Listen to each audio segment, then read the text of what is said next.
सिंधु दीनबंधु जगत्पते गोपेश गोपिका कांत राधाकांत नमोस्तुते तप्तकांचन गौरांगी राधे वृंदावनेश्वरी वृषभानुसुते देवी प्रणमामि हरिप्रिये वंशकल्पतरुभ्यश्च कृपा सिन्धुभ्य एव च पतितानां पावनेभ्यो वैष्णवेभ्यो नमो नमः। जय श्री कृष्ण चैतन्य प्रभु नित्यानंद श्री अद्वैत गदाधर श्रीवासदि गौर भक्तवृंद। हरे कृष्ण कृष्ण कृष्ण हरे हरे राम राम राम हरे हरे हरे कृष्ण कृष्ण कृष्ण हरे हरे हरे राम राम राम हरे हरे हरे कृष्ण कृष्ण कृष्ण हरे हरे हरे राम राम राम हरे हरे। मुखं करोति वाचालं पंगुं लंघयते गिरिं यत्कृपातमहं वन्दे श्रीगुरुं दीनतारिणं परमानन्दमाधवं श्रीचैतन्यम् ईश्वरं। नमो विष्णुपादाय कृष्णपृष्ठाय भूतले श्रीमते भक्तिवेदांत स्वामिनिति नामिने नमस्ते सारस्वती देवी गौरवाणी प्रचारिणे निर्विशेषशून्यवादी पाश्चात्यदेशतारिणे नमो महावदन्याय कृष्णप्रेमप्रदायते कृष्णाय कृष्णचैतन्यनाम्ने गौरतिसै नमः। पञ्चतत्त्वात्मकं कृष्णभक्तरूपस्वरूपकं भक्तावतारं भक्ताइकं नमामि भक्तशक्तिकम् आनन्दलीलमयविग्रहाय हेमापदिव्य च विसुन्दराय तस्मै महाप्रेमरसप्रदाय चैतन्यचन्द्राय नमो नमस्ते चैतन्यचन्द्राय नमो चैतन्यचन्द्राय नमो नमस्ते। नारायणं नमस्कृत्यं नरं चैव नरोत्तमं देवीं सरस्वती व्यासं ततो जायमुदीरये नस्तप्राय भद्रेषु नित्यं भागवतं सेवया भगवतीरुत्तमश्लोके भक्तिर्भवति नैष्टिकी। ओम नमो भगवते वासुदेवाय ओम नमो भगवते वासुदेवाय ओम नमो भगवते वासुदेवाय।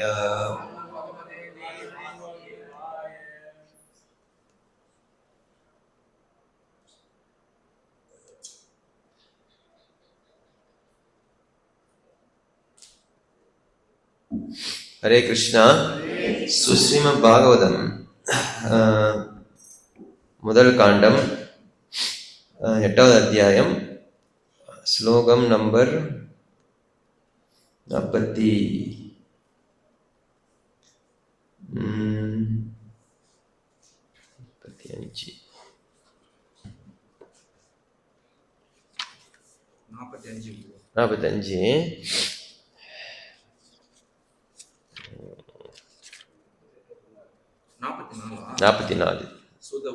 ஆமா. ஸோ நம்ம போன வாரம் 43 வரைக்கும் நம்ம பார்த்தாச்சு. ஸோ 44க்கு மேலே இன்னைக்கு பார்க்கணும். நம்ம 44லேருந்து 52 இது இன்னும் ஒரு 8 ஸ்லோகம் தான் இந்த 8வது அத்தியாயம். ஸோ இதில் என்ன நடக்குதுன்னு பார்க்கலாம்.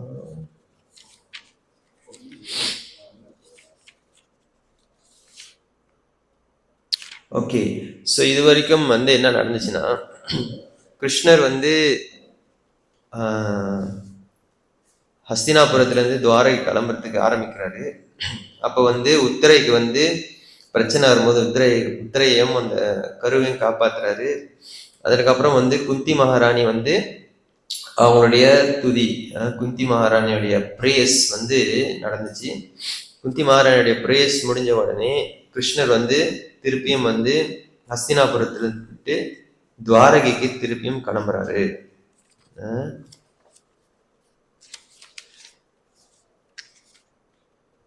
துவாரகைக்கு திருப்பியும் கிளம்புறாரு.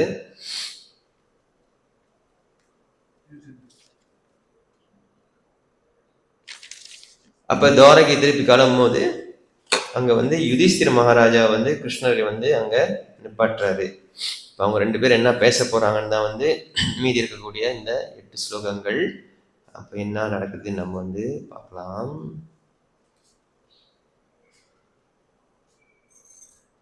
केनापति 4வது ஸ்லோகம். सूत उवाच प्रत्येतं कलापदै परिणुता किलोदयः मन्दं जहास वैकुन्तो मोहयान् इव मायया.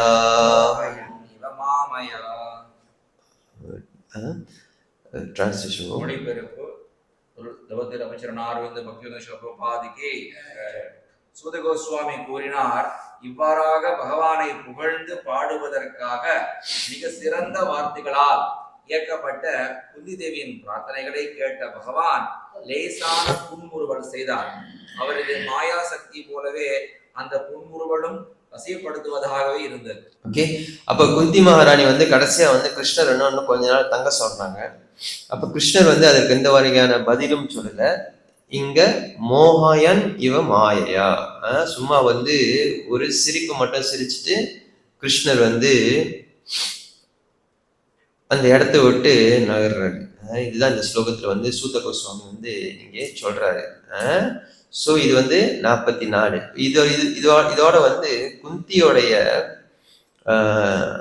கதை வந்து ஒரு அளவுக்கு வந்து முடிவு.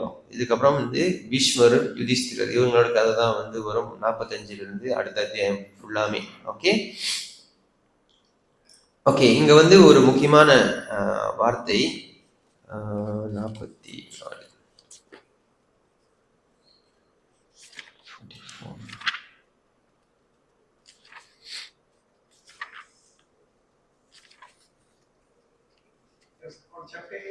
Bro, chapter 8, text 44.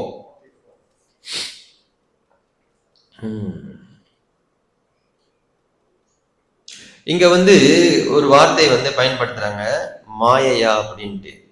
மாயையா அப்படின்னாக்கா நம்ம நினைக்கிற அந்த மாயை கிடையாது. அங்க என்ன போட்டிருக்காங்க ப்ரோ? அவரது மாயசக்தி, மாயையா. ஆனா இங்க வந்து விஷ்ணு சக்கரவர்த்தி தாக்கூர் என்ன சொல்றாருனாக்கா, அந்த மாயா அது என்ன குறிக்குதுனாக்கா பிரேமையை குறிக்கும் வந்து விஷ்ணு சக்கரவர்த்தி தாக்கூர் சொல்றாரு. அதாவது பகவான் வந்து அந்த மாயையால வந்து பிரமிக்கப்படுறது இல்லை, இது வந்து அவருடைய பிரேமையை குறிக்கும் என்று ஆச்சாரியர் வந்து விளக்குறாரு. அடுத்து 45வது ஸ்லோகம். ஓகே, இப்போ வந்து கிருஷ்ணர் வந்து அந்த ஹஸ்தினாபுரத்தை விட்டு துவாரகைக்கு கிளம்புறாரு. ஓகே, இப்போ குந்தி நிக்க சொன்னாங்க, அவரை நிக்கல. இப்ப அடுத்து இன்னொருத்தர் வராரு, யுதிஷ்டிரர் நிக்க சொல்றதுக்கு அவர் நிக்கிறாரா இல்லையா, அதுதான் நம்ம வந்து பார்க்கணும். தம்பாதம் இதி உபாமந்த்ரியா பிரவிஷ்ய கஜசாவயம் ஸ்ரீயஸ்சாஸ்வ புரம் யாஷ்யன் பிரேம்னா ராஜ்னா நிவாரிதா. இவ்வாறு ஸ்ரீமதி குந்தி தேவியின் பிரார்த்தனைகளை ஏற்ற பகவான் அதை பின்தொடர்ந்து அஸ்தினாபுர அரண்மனைக்குள் பிரவேசிப்பதன் வாயிலாக மற்ற பெண்களுக்கும் தாம் புறப்படுவதை பற்றி அறிவித்தார். ஆனால் புறப்பட தயாராகும் வேளையில் அவர் யுதிஷ்டிர மகாராஜனால் அன்புடன் தடுத்து நிறுத்தப்பட்டார். ஓகே, அப்ப கிருஷ்ணன் வந்து அங்க ஹஸ்தினாபுரத்துக்கு துவாரகைக்கு கிளம்புறாரு. குந்தி தடுத்தாங்க, அதற்கப்புறம் மீண்டும் வந்து அவர் கிளம்புறாரு. இப்ப யார் நிப்பாட்டுறாரு? யுதிஷ்டிர மகாராஜா வந்து நிப்பாட்டுறாரு. சொல்றாரு, no one could make Lord Krishna stay at Hastinapura when he decided to start for Dwaraka, but simple request of King Yudhishthira, the Lord remained there for a few days more was immediately effective. அப்ப என்ன சொல்றாருனாக்கா, யார் சொல்லியும் கேட்கறது கிருஷ்ணரு, யுதிஷ்டிர மகாராஜா சொன்ன உடனே வந்து கூடுதலாக வந்து 4-5 நாள் வந்து அங்க தங்குறாரு என்று வந்து இங்க புரோபாட் பர்பட்ல வந்து சொல்றாரு. அப்ப புரோபாட் மீண்டும் விளக்குறாரு, this signifies the power of King Yudhishthira was loving affection which the Lord could not deny. அப்ப யுதிஷ்டிர மகாராஜாவுக்கு கிருஷ்ணன் மேல இருக்கக்கூடிய அந்த அன்பு அவ்வளோ பேரளவு இருக்கிறதுனால அதை வந்து கிருஷ்ணரால மறுக்க முடியல என்று சொல்லப்படும். அப்ப நம்மளுக்கு வந்து இன்னொரு கேள்வி வரலாம். இப்ப வந்து என்ன கேள்வினாக்கா, ஏற்கனவே குந்தியை தங்க சொன்னாங்க, கிருஷ்ணர் தங்கல. இப்ப யுதிஷ்டிரர் தங்க சொல்றாரு, கிருஷ்ணர் தங்குறாரு. அதுக்கு முன்னாடி ஆச்சாரம் விளக்குறாங்க. குந்தி வந்து அவங்க வந்து அந்த பிரேயர்ஸ் அவங்க அந்த பிரார்த்தனை பண்ணும்போது அவங்க கிருஷ்ணரை மட்டும்தான் வந்து அவங்களுடைய நோக்கமாக இருந்துச்சு. அப்போ வந்து குந்தி வந்து தங்க சொல்றாங்க. அப்போ கிருஷ்ணர் வந்து அந்த மீண்டும் வந்து துவாரகைக்கு வந்து கிளம்புறாரு. ஆனா யுதிஷ்டிர மகாராஜா வந்து கேட்கும் பொழுது அவர் வந்து இன்னும் கொஞ்ச நாள் தங்குறாரு அங்க, few days ப்ரோபோஸ் சொல்றாரு. அது காரணம் என்னன்னாக்கா, ஆச்சாரிய சொல்றாரு, control by the love of the king. அப்ப யுதிஷ்டிர மகாராஜாவுக்கு கிருஷ்ணன் மேல இருக்கக்கூடிய அந்த அன்பு வந்து ஒரு முக்கியமான காரணம் என்று சொல்லப்படுகிறது. அப்போ இந்த இந்த ஸ்லோகம் வந்து ஸ்ரீதர சுவாமி சொல்றாரு, இந்த ஸ்லோகம் வந்து 42வது ஸ்லோகத்துல குந்தியோடைய பிரார்த்தனைக்கு இணங்க கிருஷ்ணனுக்கு தங்குறான்னு சொல்றாரு. 42வது ஸ்லோகம் படிங்க. 42.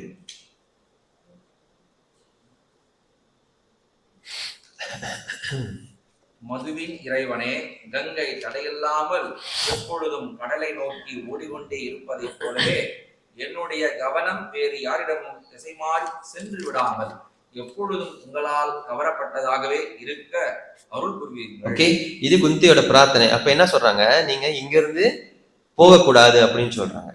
ஆனா கிருஷ்ணர் வந்து 44வது ஸ்லோகத்துல நீங்க பாத்தீங்கன்னா அவர் என்ன பண்றாரு, எதுவுமே பேசல, சிரிக்கிறாரு.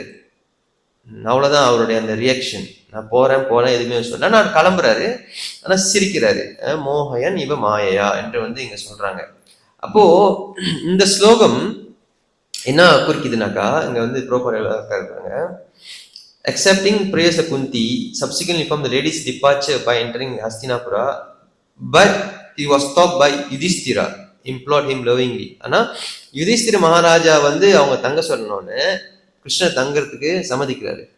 என்ன காரணம்னாக்கா, குந்தி தேவி வந்து ஏற்கனவே இந்த பிரார்த்தனை பண்றாங்க, இன்னும் கொஞ்ச நாள் இங்க தங்க வேண்டும் என்று. கிருஷ்ணர் அது மறுக்காம சிரிச்சிட்டு வந்து அங்கிருந்து கிளம்புறாரு. ஸ்ரீதர சுவாமி இருக்கிறாரு. ஆனா யுதிஷ்டிர மகாராஜா சொன்ன உடனே அவர் வந்து தங்கறதுக்கு வந்து என்ன சொல்றது, ஒத்துக்கிறாரு. ஏன்னா யுதிஷ்டிர மகாராஜா அந்த நாட்டுக்கு ராஜா. இப்போ ஒரு ஆள் கெஸ்ட் வந்தாக்கா யார் நம்மளுக்கு முக்கியமா இது பண்ணணும், தலைவன். குந்திக்கு இல்லைன்னு சொல்லல அவரு. இப்ப இப்படி யுதிஷ்டிர மகாராஜா அப்படி சொன்ன உடனே அதான் ஸ்ரீதர சுவாமி சொல்றாரு, இந்த ஸ்லோகம் என்பது வந்து 42வது ஸ்லோகத்துல குந்தியோடைய பிரேயர்ஸுக்கான பதில்னு சொல்றாரு. ஓகே, புரியுதுங்களா உங்களுக்கு? ஓகே, இப்ப 46 தானே? வியாசத்யா படிச்சிருங்க யாராச்சும் அதை.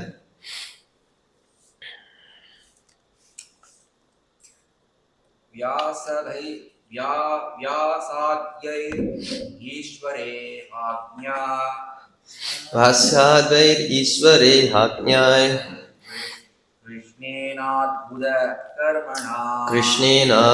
கர்மணா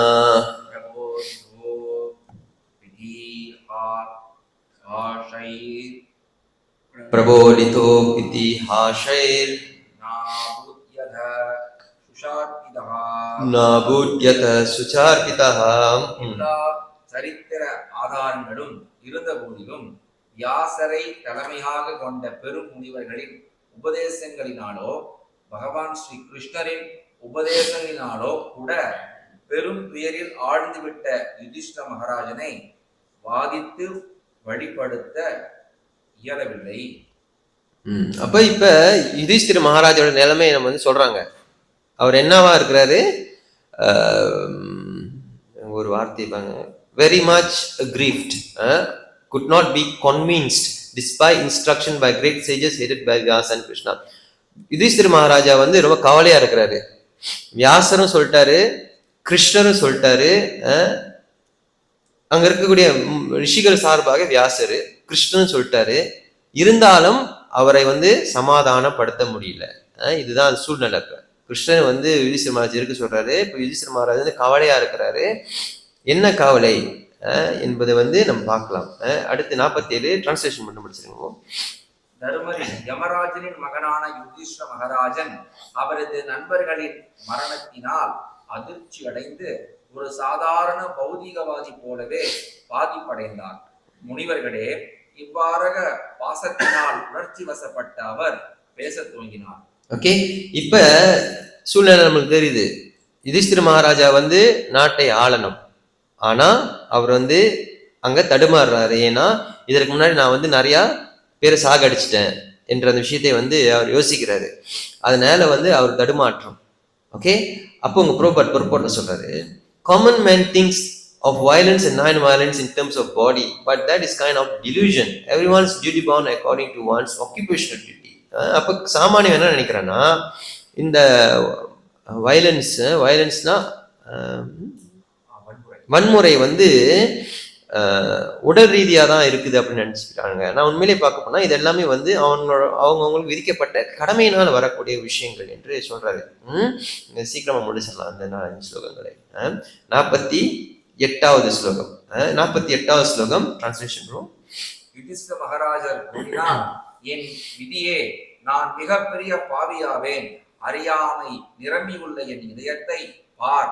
முடிவாக பிறருக்காகவே இருக்க வேண்டிய இவ்வுடல் பற்பல படைப்பு பிரிவுகளின் கொண்ட வீரர்களை கொன்று குவித்துள்ளது. ஓகே, இப்போ இன்னமும் வந்து அவர் புலம்புறாரு. என்ன சொல்றாரு? இவ்வளவு கொலைக்கும் நான் தான் காரணம். ஓகே, 49. பல சிறுவர்கள், பிராமணர்கள், பிறர் நலம் விரும்புவோர், நண்பர்கள், பெற்றோர்கள், ஆசான்கள் மற்றும் சகோதரர்கள் ஆகியோரை நான் கொன்றேன். என்னுடைய பாவங்களுக்கெல்லாம் எனக்காக காத்திருக்கும் நரகத்தில் லட்சக்கணக்கான ஆண்டுகள் நான் வாழ்ந்தாலும் அதிலிருந்து எனக்கு விடுதலை கிடைக்காது. இப்ப வந்து கிளியரா புரியுதா உங்களுக்கு என்ன நடக்குதுன்னு கதையில? ஓகே, எனக்கு ஒரு கேள்வி. இப்ப என்ன ஆச்சு? இப்ப சண்டை, இதே சீன் சண்டை ஆரம்பத்துல நடந்துச்சு. அவன் சண்டை போறதுக்கே வேணான்னா, இவர் வந்து ராஜ்யம் கிடைச்சு ராஜ்யம் வேணான்றார். நீங்க நோட் பண்ணிக்கங்க. அடுத்த சாப்டருக்கு நான் வந்து சொல்றேன்.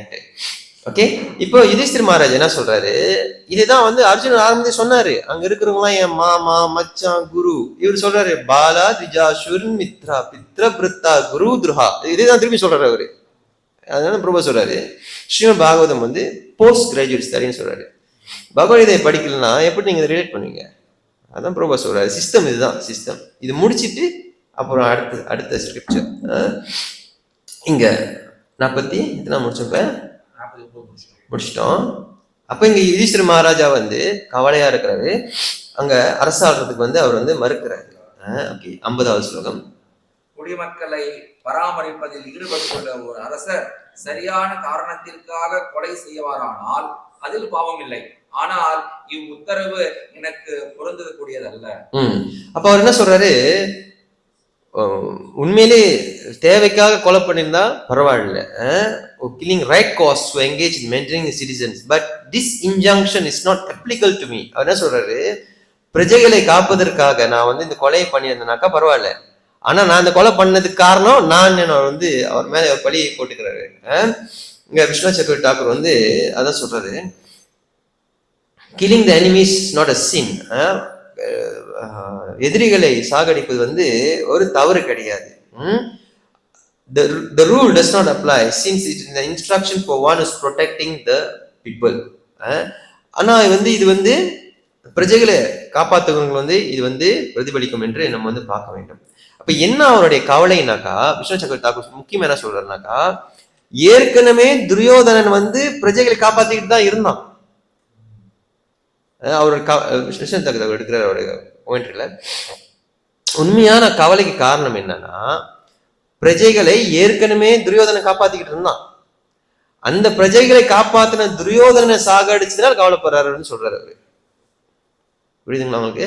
இது வந்து விஸ்வநாத் சக்கரவர்த்தி டாக்கூருடைய சாரதர்ஷிகா சொல்றாரு. ஓகே, 51. நான் பல நண்பர்களையும் பெண்களையும் கொண்டிருக்கின்றேன். இவ்வாறாக பௌதிகமான பொதுநல சேவையினால் அதை மாற்றி அமைப்பதற்கு சாத்தியம் இல்லாதபடி அளவுக்கு அதிகமான விரோதத்தை நான் ஏற்படுத்தி கொண்டேன். ஓகே, இப்ப யாரா இருக்கா சாவகடிச்சுதான் சொல்றாரு. இன்னும் நண்பர்கள், முக்கியமா ஸ்திரீ அப்படின்னு இங்க சொல்றாரு. ஸ்திரீனா மத் தத்த பந்துனாம். ஸ்திரீனா பெண்கள், பந்துனா நண்பர்கள். துரோகோ, நான் இதனால எனிமிட்டி, இதனால பகையை தான் நான் வளர்த்துக்கிட்டேன். இதனால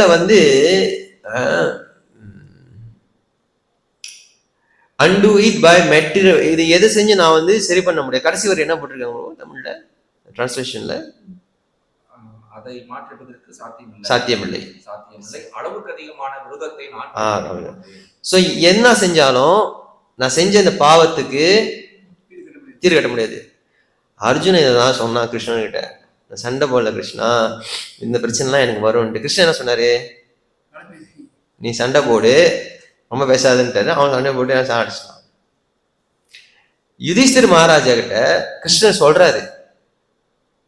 ஏன்னா இங்க சொல்றாங்க, ஏன்னா இங்க என்ன சொல்றாங்கன்னா, 2 ஸ்லோகத்துக்கு முன்னாடி சொல்லிட்டாங்க, Vyasa headed by sages headed by Vyasa. Yudhishthir Maharaja நல்லது சொல்லிட்டாங்க, இருந்தாலும் அவர் துக்கத்துல இருந்து கொண்டு வரல. இதெல்லாம் அங்க மென்ஷன் பண்ண மாட்டாங்க. ஏன்னா இப்போ கதையை விட்டு நம்ம வேற எங்கேயோ போயிட்டோம். சோ இப்போ ஏன் அர்ஜுனன் கிருஷ்ணர் சொல்றதை கேட்கிறாரு, யுதிஷ்டிரர் கிருஷ்ணரும் வியாசர் சொல்றது ஏன் கேட்கல? குந்தி சொல்லி கிருஷ்ணர் போனாரு, யுதிஷ்டிர மகாராஜா சொல்லி கிருஷ்ணர் போகல. அப்ப எவ்வளவு பெரிய பக்தர் யுதிஷ்டிர மகாராஜா, தர்மன் என்று நம்ம சொல்றாங்க. அவர் கிருஷ்ணரும் சொல்றாரு, வியாசரும் சொல்றாரு, முனிவரும் சொல்றாங்க, இதெல்லாம் சரிதான்ட்டு. ஆனா அவர் யார் பேச்சையும் கேட்கல. அர்ஜுனன் என்ன பண்றான்? கிருஷ்ணன் பேச கேட்கிறான். இது ஏன் என்றுதான் அடுத்த அத்தியாயத்துடைய கண்டினியூவேஷன். ஓகே, கடைசியாவது ஸ்லோகம். அப்போ இங்க என்ன சொல்றாங்கனாக்கா, எதை செஞ்சாலும் நான் செஞ்ச அந்த பாவத்துக்கு பரிகாரமே இல்லை. நீங்க சேத்து தண்ணி எடுத்து ஒரு பாத்திரத்தை சேர்த்தா பாசிபிள் டு ஃபில்டர் மடி வாட்டர் ட்ரூ மட். இப்போ சேத்து தண்ணி இருக்கு, சேத்துல தண்ணி இருக்கு, அந்த தண்ணி நீங்க ஃபில்டர் பண்றதுக்கு சேர பாய்க்க முடியுமா? முடியாது. பியூரிஃபை வைன் ஸ்டெயின் பாட் வைன். இப்போ சாராயம் இருக்குது, சாராயம் பாத்திரம் சுத்தம் பண்றதுக்கு சாராயம் பாய்க்க முடியும்? கோமியம் தான் பாய்க்கணும். ரைட் தானே? அப்போ இவர் என்ன சொல்றாரு, நான் இவ்வளவு பாவம் செஞ்சுட்டேன், இந்த பாவத்துக்குலாம் நீ என்னை அஸ்மித யாகம் செய்ய சொன்ன, அதை செய்ய சொன்ன, இதை செய்ய சொன்ன, எல்லாம் செஞ்சாச்சு, ஆனா இதெல்லாம் அதுக்கு தீர்வு கிடையாது அப்படின்னு சொல்றாரு. ஓகே, அதான் பாயிண்ட். சொல்றாரு, in the age of in the Kali Yuga, the only sacrifice recommended is the performance of Harinama Yajna inaugurated by Chaitanya Mahaprabhu. அப்போ இந்த கலியுகத்துல இந்த ஹரிநாம சங்கீர்த்தனம் மட்டும்தான் ஒரே வழி. The whole purpose therefore is served when everything is done for the will of the Lord. This is possible only for the devotees.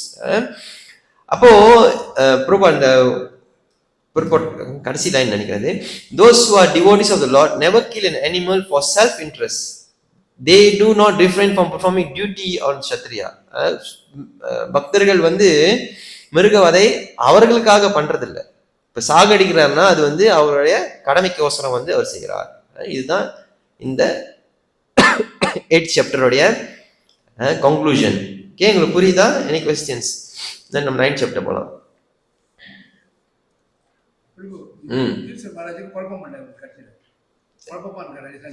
குழப்பத்துல தான் இருக்காரு. அர்ஜுனத்துக்கு ஆரம்பத்துல குழப்பம், குடும்பத்துக்கு தலைவருக்கு கடைசியில குழப்பம். எப்படி கதை எப்படி போகுது பாருங்க. ஓகே, அடுத்து நம்ம இருங்க.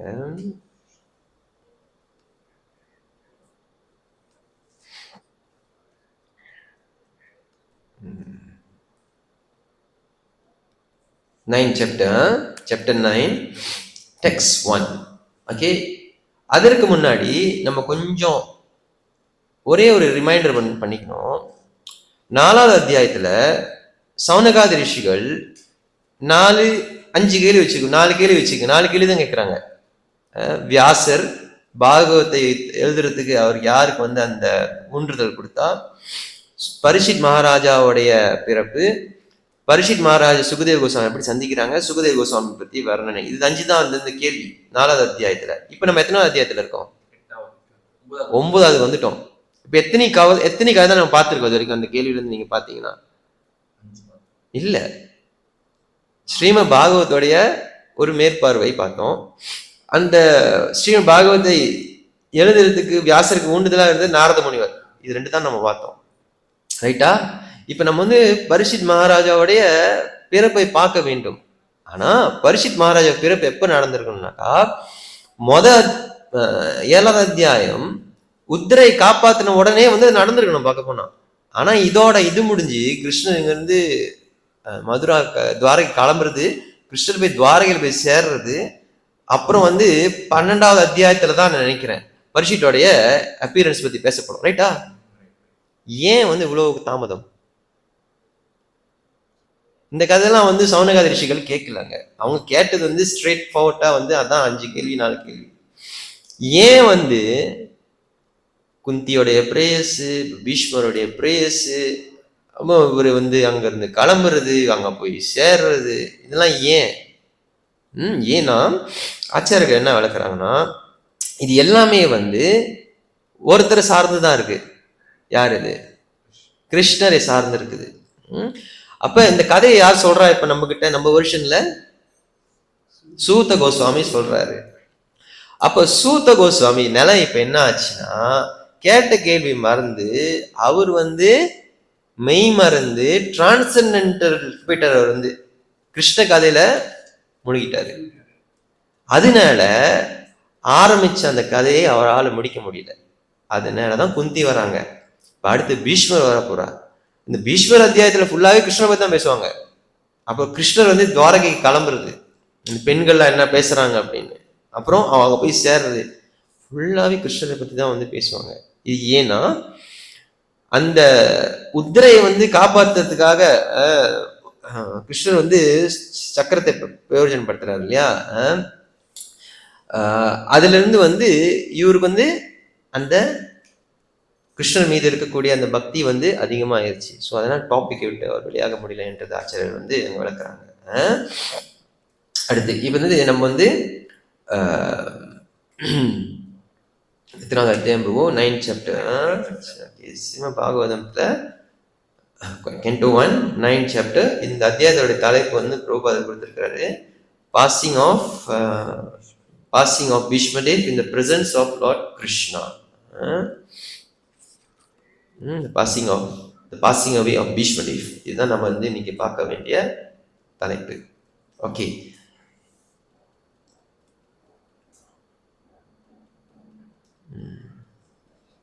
ஓகே, 1வது ஸ்லோகம் படிங்க.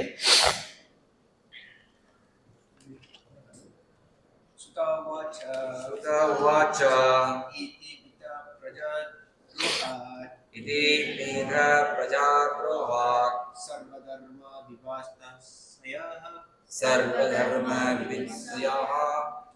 ततो विनाशनं प्रगात् यत्र देवं वधोपदात्.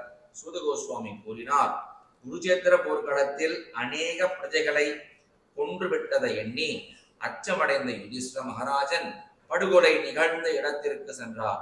அங்கு பீஷ்மதேவர் ஒரு அம்பு படுக்கையில் படுத்தவாறு உயிரோடும் நிலையில் இருந்தார். ஓகே,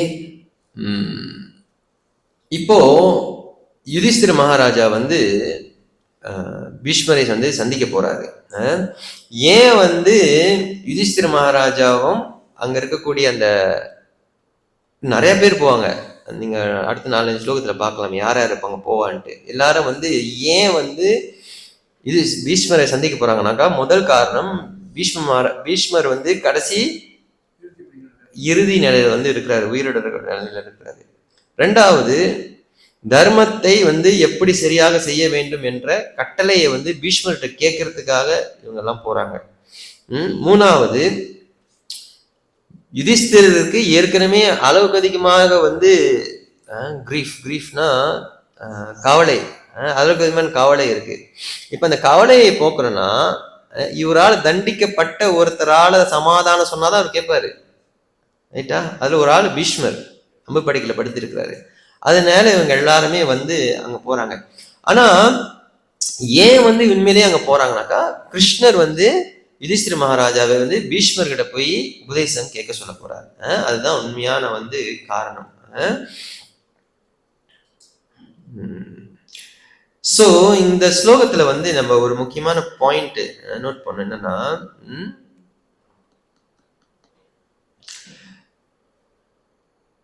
இப்போ யுதிஷ்டிர மகாராஜாவுக்கு ஏன் கிருஷ்ணர் சொன்னதை கேட்கல? ஏன் யுதிஷ்டிர மகாராஜா கிருஷ்ணர் சொன்னதை கேட்காமல், அதான் சண்டை, அவங்க ராஜ்ய மன சொல்றாங்க, அவர் கேட்கல. ஆனா கிருஷ்ணர் பீஷ்மர்கிட்ட போய் உபதேசம் கேட்க சொல்றாரு. அதற்காக தயாராகி யுதிஷ்டிர மகாராஜா பீஷ்மர்கிட்ட போறாரு. என்ன காரணம் அப்படின்னாக்கா, ஸ்ரீதர சுவாமி என்ன சொல்றாருனாக்கா, யுதிஷ்டிர மகாராஜாவுடைய மனசுல கிருஷ்ணர் ஒரு இக்னோரன்ஸ்னா என்னது? அறியாமையை கொளுத்தி போட்டுட்டாரு. ஏற்கனவே வியாசருக்கும் இந்த குழப்பத்தை உருவாக்குறது கிருஷ்ணர். ஏன்னா ஸ்ரீமத் பாகவதுடைய பெருமையை வெளியாக்குறதுக்காக. ஒண்ணு, ரைட்டா? அதே போல யுதிஷ்டிர மகாராஜா இவங்கெல்லாம் சொல்லியும் கேட்காமல் ஏன் பீஷ்மர்கிட்ட போறாருனாக்கா, Yudhishthira Maharaja Krishna cause ignorance in the mind of Yudhishthira. ஏன்னா யுதிஷ்டிரனுடைய மனசுல கிருஷ்ணர் ஒரு அறியாமையை கொளுத்தி போட்டாரு. ஓகே, அதுதான் ரீசன். ஏன் அந்த அறியாமையை கொளுத்தி போட்டிருக்கிறாரு?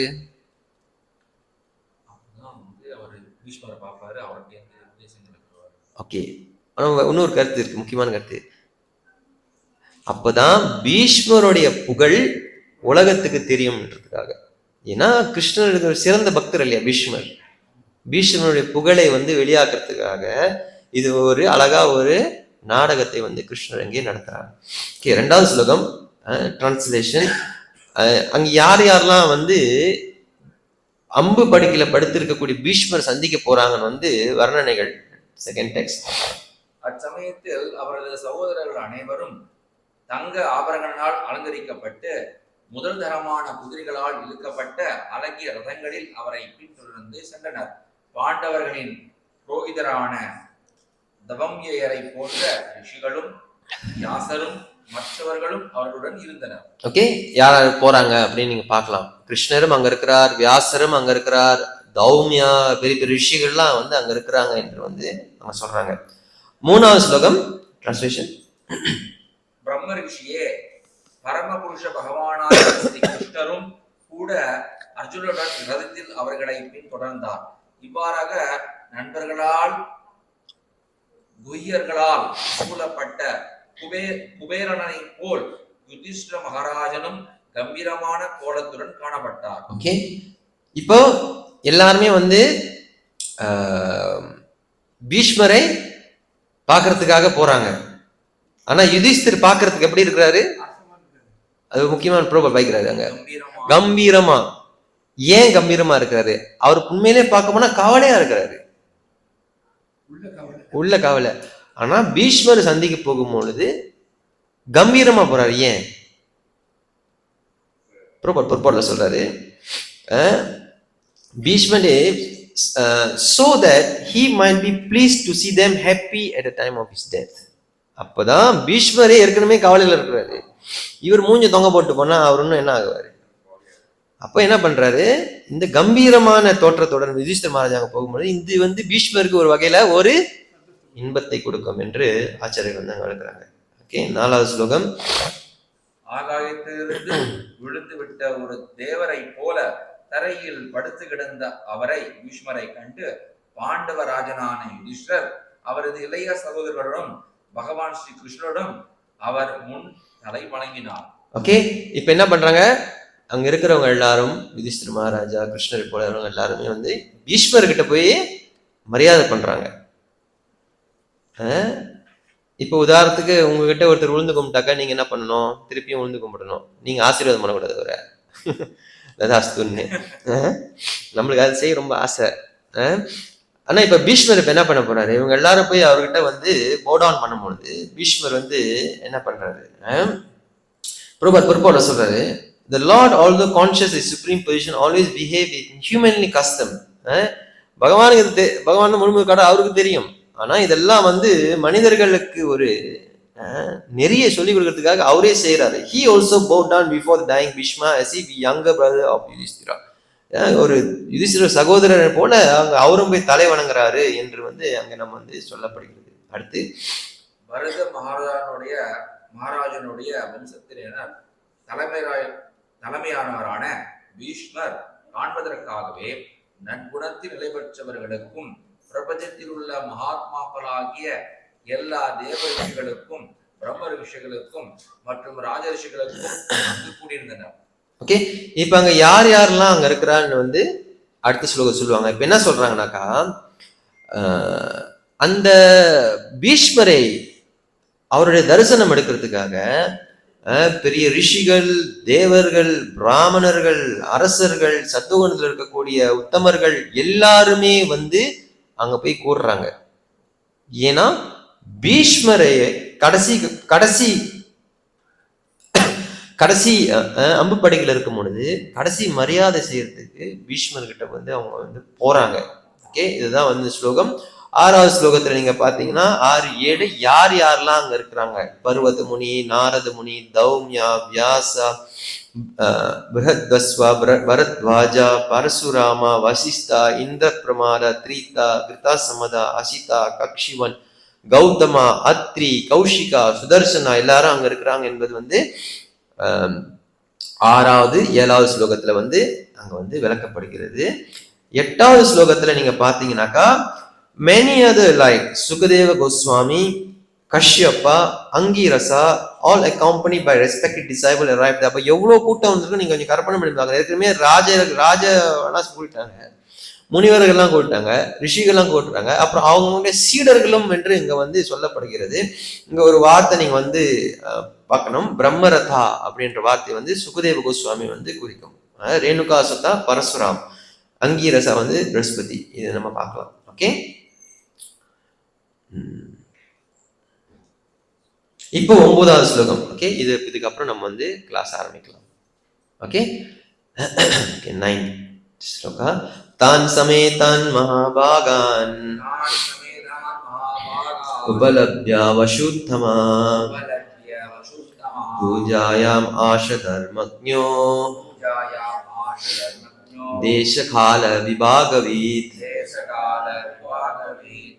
8 வசுக்களிலும் மிக சிறந்தவரான பீஷ்மதேவர் காலத்திற்கும் இடத்திற்கும் ஏற்ப எல்லா மதங்கள் கொள்கையிலும் நன்கு அறிந்திருந்தார் என்பதனாலே அங்கு கூடியிருந்த புகழ் பெற்றவர்களும் சக்தி வாய்ந்தவர்களுமான ரிஷிகள் அனைவரையும் உபசரித்து வரவேற்றார். ஓகே, இப்ப அந்த வந்து இருக்கிற கூட்டத்துங்களை வந்து நீங்க 3ஆ பிரிக்கணும். ஒண்ணு வந்து பாண்டவருடைய கூட்டம், ஒன்னொன்னு கிருஷ்ணர், இன்னொன்னு ரிஷிகள், முனிவர்கள், இவர்கள் எல்லாமே. ரைட்டா? ஒரு கூட்டம் வந்து பாண்டவரோட கூட்டம், ஒன்னு பகவான் ஸ்ரீ கிருஷ்ணர், இன்னும் நீங்க பாத்தீங்கன்னா இந்த ரிஷிகள், முனிவர்கள், இவர்கள் எல்லாருமே. இந்த 3ஆ நீங்க வந்து பிரிக்கணும். அப்ப இங்க வந்து பிரபுபாத் சொல்றாரு அந்த பர்போட்ல, Bhishmadev, one of the great 12 authorities in preaching cultivation service, therefore he could receive and welcome all the powerful sages assembled there at his deathbed from all parts of the universe. இங்க வந்து அதுக்கு முன்னாடி பிரபுபாத் சொல்றாரு, expert religion is know perfectly how to adjust religious principles in terms of time and place. அவர் எப்படி மரியாதை செய்ய போறாரு என்பது வந்து நம்ம பார்க்கணும். அம்பு படுக்கையில ஒருத்தர் படுத்திருக்கிறாருனாக்கா நீங்க எதிர்பார்க்க முடியாது அவர் வந்து எந்திரிச்சு போய் கையெடுத்துக்க மாட்டோம் அப்படின்ட்டு. ஏன்னா அவரே வந்து கடைசி சொட்டு ரத்தம் வெளியாகிற வரைக்கும் வந்து அவர் என்ன பண்ணாரு நம்ம வந்து பார்க்க போறோம். அந்த நிலைமையில் இருக்கிறவர் என்ன எப்படி அவர்களை வர வைக்கிறார் என்பதுதான் பார்க்கணும். ஸோ 3 வகையா நீங்க பிரிச்சுக்கணும். ஒன்னு கிருஷ்ணர், இன்னொன்னு வந்து ரிஷிகள், மற்றொன்று வந்து பாண்டவர்கள். ஓகே, இப்ப நம்ம வந்து எத்தனாவது ஸ்லோகத்துல இருக்கிறோம்? 9வது ஸ்லோகம். 9 முடிச்சிட்டோம். இப்ப 10வது ஸ்லோகம். ஓகே, இப்போ இந்த ரிஷிமார்களை வந்து இங்க என்ன சொல்றாங்கனாக்கா, best among the 8 vasus. Vasus உங்களுக்கு தெரியும், அந்த 8 வசுக்கள் அந்த பசுவை திருட போகும் பொழுது அங்க சாபம் ஓட்டுனாங்க. அந்த சாபத்துல இவர் தான் தலைவராக அந்த பசுவை திருட போக இருக்கிறதுனால இவருக்கு வந்து கடைசி வரைக்கும் வாழணும்னு சாபம் கிடைக்கிறதுனால அங்க கங்காவுக்கு வந்து பிறந்து வாழ்றாரு. அந்த வசூல சேர்ந்தவர் என்று இங்க வந்து சொல்றாங்க. அப்ப அவர் என்ன பண்றாரு, முதல்ல மரியாதையை வந்து ரிஷிகளுக்கு வந்து செய்யறாரு முதல். ஓகே, அடுத்து இப்ப வந்து இது ஒரு கேட்டகரி. அடுத்து யார் அங்க இருக்கிறா? கிருஷ்ணர் இருக்கிறாரு. அடுத்து நம்ம பார்க்கலாம். கிருஷ்ணம் சாதத் பிரபாவக்ஞா ஆசீனம் ஜெகத் ஈஸ்வரம் ஹிருதிஸ்தம் பூஜாயம் ஆஷா மாயயோபாத விக்கிரகம். பகவான் ஸ்ரீ கிருஷ்ணர் எல்லோருடைய இதயத்திலும் இருக்கின்றார் என்ற போதிலும் அவரது அந்தரங்க சக்தியினால் அவருடைய தெய்வீக உருவத்தை அவர் தோற்றுவிக்கின்றார். இதே பகவான் பீஷ்மதேவரின் முன் அமர்ந்திருந்தார். அவரது பெருமைகளை பீஷ்மதேவர் அறிந்திருந்தார் என்பதாலே பகவானை அவர் தகுந்தபடி வழிபட்டார். ஓகே, இப்ப நீங்க என்ன பார்க்கணும்னாக்கா, முதல்ல ரிஷிகளுக்கு வந்து மரியாதை பண்ணிட்டாரு. இப்ப கிருஷ்ணருக்கு வந்து மரியாதை பண்றாரு. ஆனா அவருக்கு என்ன ஒண்ணு புரியுதுனாக்கா, கிருஷ்ணம் சாத்தத் பிரபாவக்ஞா ஆசினம் ஜெகத் ஈஸ்வரம். பீஷ்மருக்கு வந்து எப்படி நடந்துக்கணும் என்ற அந்த ஞானம் மட்டும் இருக்குன்னு நம்ம நினைச்ச கூடாது. அவருக்கு வந்து வேதத்துல இருக்கக்கூடிய அந்தரங்க ஞானமும் தெரியும். என்ன சொல்றாருனாக்கா, இங்க நீங்க பார்க்கலாம். ஏன்னா அவருக்கு வந்து பகவானை பத்தி விஷயம் வந்து தெரியுது. ஏன்னா அவர் உணர்றாரு, இஸ் சிச்சுவேட்டட் இன் எவ்ரிஒன்ஸ் ஹார்ட். ரொம்ப சொல்றாருங்க, கிருஷ்ணன் வந்து எல்லாருடைய இருதயத்திலையும் வந்து இருக்கிறார் என்பது வந்து பீஷ்மரால் உணரப்படுகிறது. ஆனா பீஷ்மரம் என்ன பார்க்கிறாருனாக்கா, அவருடைய டிரான்சென்டென்டல் ஃபார்ம், அவருடைய தெய்வீக ரூபத்திலே வந்து கிருஷ்ணனுக்கு வந்து அங்க உட்கார்றாரு என்பதை வந்து யுதிஷ்டிர மகாராஜா வந்து அங்க உணர்றாரு. சோ விஷ்ணு சக்கர தாக்கூர் வந்து இது ரெண்டா பிரிச்சு சொல்றாரு. முதல்ல கிருஷ்ணர் வந்து நேரடியாக வந்து அங்க உட்கார்ந்து இருந்தாலும் யுதிஷ்டிரனால அதை உணர முடியல. ஏன்னா யுதிஷ்டிரனுக்கு பகவான் வந்து ஒரு கேட்டனை போட்டு மூடிட்டாரு. ஓகே, ஆனா பீஷ்மரால அது வந்து உணர முடியுது. ஏன்னா கிருஷ்ணர் அந்த கேட்டனை நவுத்துறாரு. என்ன பண்றாருனாக்கா, கேட்டன்லாம் திறக்கல, கிருஷ்ணர் பீஷ்மருக்கு அவருடைய கருணையை கொடுக்கிறாரு. அதனால அங்க உட்கார்ந்து இருக்கிறது சாக்ஷாத் எல்லாரும் இருதயத்தில் இருக்கக்கூடிய பகவான் ஸ்ரீ கிருஷ்ணர் அவருடைய ஸ்வயரூபத்துல இருக்கிறார் என்பதை வந்து பீஷ்மர் உணர முடியுது. புரியுதுங்க உங்களுக்கு? சோ பீஷ்மர் என்ன பண்றாரு, கிருஷ்ணர் தான் முழுமுதல் கடவுள், எல்லா இடத்துலயும் இருக்கிறார். அவருடைய ஒரிஜினல் ஃபார்ம் என்ன? இதுதான் டிரான்சென்டென்டல் ஃபார்ம் என்று சொல்றாரு. ஸ்ரீதர சுவாமி வந்து நம்மளுக்கு இருக்கக்கூடிய ஒரு கேள்வி இருக்கும் நம்மளுக்கு, இப்ப எப்படி பிரபு சொல்றீங்க, இதுக்கு முன்னாடி வந்து ரிஷிகளுக்கெல்லாம் வந்து மரியாதை பண்ணிட்டாரு அப்படின்னு ஸ்ரீதர சுவாமி எடுக்கிறாரு. பீஷ்மர் வந்து அவருடைய சிந்தனையாலும் வார்த்தைகளாலும் ரிஷிகளுக்கு எல்லாம் மரியாதை பண்ணிட்டாரு சொல்லிட்டாரு. சரிங்களா? சிந்தனைனா அவர் நினைக்கிறாரு, வார்த்தைகள்னா மரியாதை பண்றாரு. அப்ப எப்படி பிரபு ரிஷிங்க வந்து எல்லாம் தெரியும் அவங்களுக்கு, நீங்க அவங்க மரியாதை பண்றீங்களா இல்ல சப்பாத்திக்கு அடிக்கிறீங்களா அவங்களுக்கு தெரியும். சோ இப்ப வந்து ஸ்ரீதர சுவாமி தான் சொல்றாரு, ரிஷிகளுக்கு வந்து மரியாதை கொடுத்துட்டாரு. எப்படி மரியாதை கொடுக்குறாரு? அவருடைய சிந்தனையினாலும் அவருடைய வார்த்தைகளாலும். இப்ப கிருஷ்ணருக்கு மரியாதை பண்ண ஆரம்பிக்கிறாரு. ஆரம்பிக்கும் போது அவர் என்ன ஆரம்பிக்கிறாரு, கிருஷ்ணர் தான் உணர்றாரு யார் அங்க உட்கார்ந்து இருக்கிறா என்று உணர்ந்து, அடுத்து யார் வந்து அவரை வர வைக்கணும்? ரிஷியும் வர வச்சாச்சு. கிருஷ்ணரை வந்து முழுமுதல் கடவுளாகவே வந்து அவர் வந்து பாக்குறாருங்க. இப்ப வந்து பாண்டவர்கள் ரிஷிகள் வந்து அவரோட வந்து பெரியவங்கனால மரியாதையா வந்து வர வைக்கிறாரு. கிருஷ்ணன் முழுமுதல் கடவுள்னால ஒரு பயபக்தியோட வந்து அவங்க சொல்றாங்க. பாண்டவர்களை எப்படி வர வைக்கிறாரு? இந்த ஸ்லோகம், பாண்டு புத்ரான் உபாசீனான் பிரஸ்ராய பிரேம சங்கதான் அப்யாச்சாஸ்து அப்யாச்சாஸ்தானு ராகஸ்ரைர்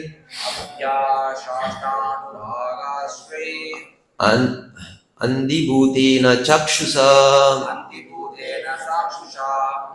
மகாராஜனின் மகன்கள் உயிர் விடும் நிலையில் உள்ள அவரது பாட்டனாரின் மீதுள்ள பாசத்தினால் பீடிக்கப்பட்டு அவர்களுக்கு அருகில் மௌனமாக அமர்ந்தினர். இதை கண்ட பீஷ்மதேவர் உணர்ச்சி ததும்ப அவர்களை பாராட்டினார்.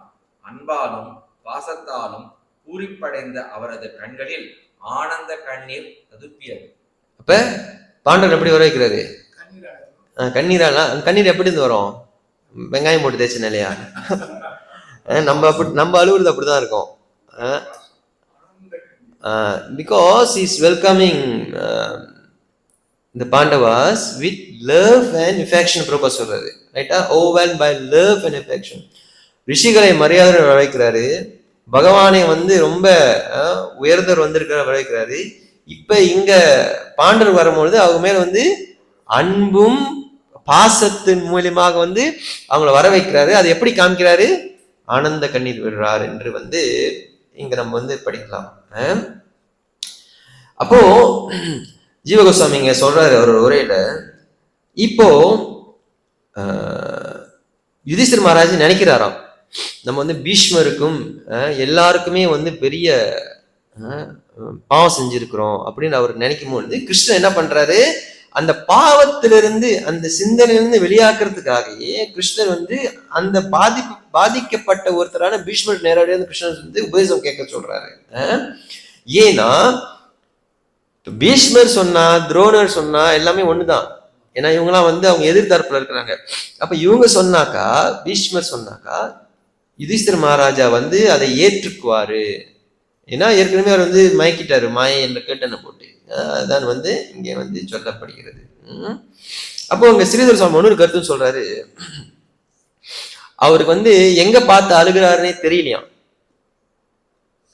அதாவது டைரக்ஷன்ல உட்காந்துருக்கு மாதாஜிங்கள, பிரபு நீங்க உட்காந்துருக்கீங்க, உங்களை பார்த்து நான் அழுகுறேன்னா, ஏன் நீங்க உட்காந்துருக்கீங்க, நான் எங்கேயோ பார்த்து அழுகிற மாதிரி இருக்கான். ஏன்னா அந்த பாண்டவர்களை பார்த்த உடனே பீஷ்மர் கண்ணில் தண்ணீர் நிறைய அந்த தண்ணி எல்லாமே பார்வையை மறைச்சிருச்சான். ஸ்ரீதர் சுவாமி விளக்குறாரு அவருடைய உரையில. புரியுதுங்களா? இப்ப நிறைய ஆழ்த்திட்டீங்க எப்படி இருக்கும், அப்படியே மங்களா இருக்கும் உங்க பார்வை. அதான் ஸ்ரீதர் சுவாமி சொல்றாரு அவருடைய கமெண்ட்ரியில. அடுத்த ஸ்லோகம் எத்தனைது? 12.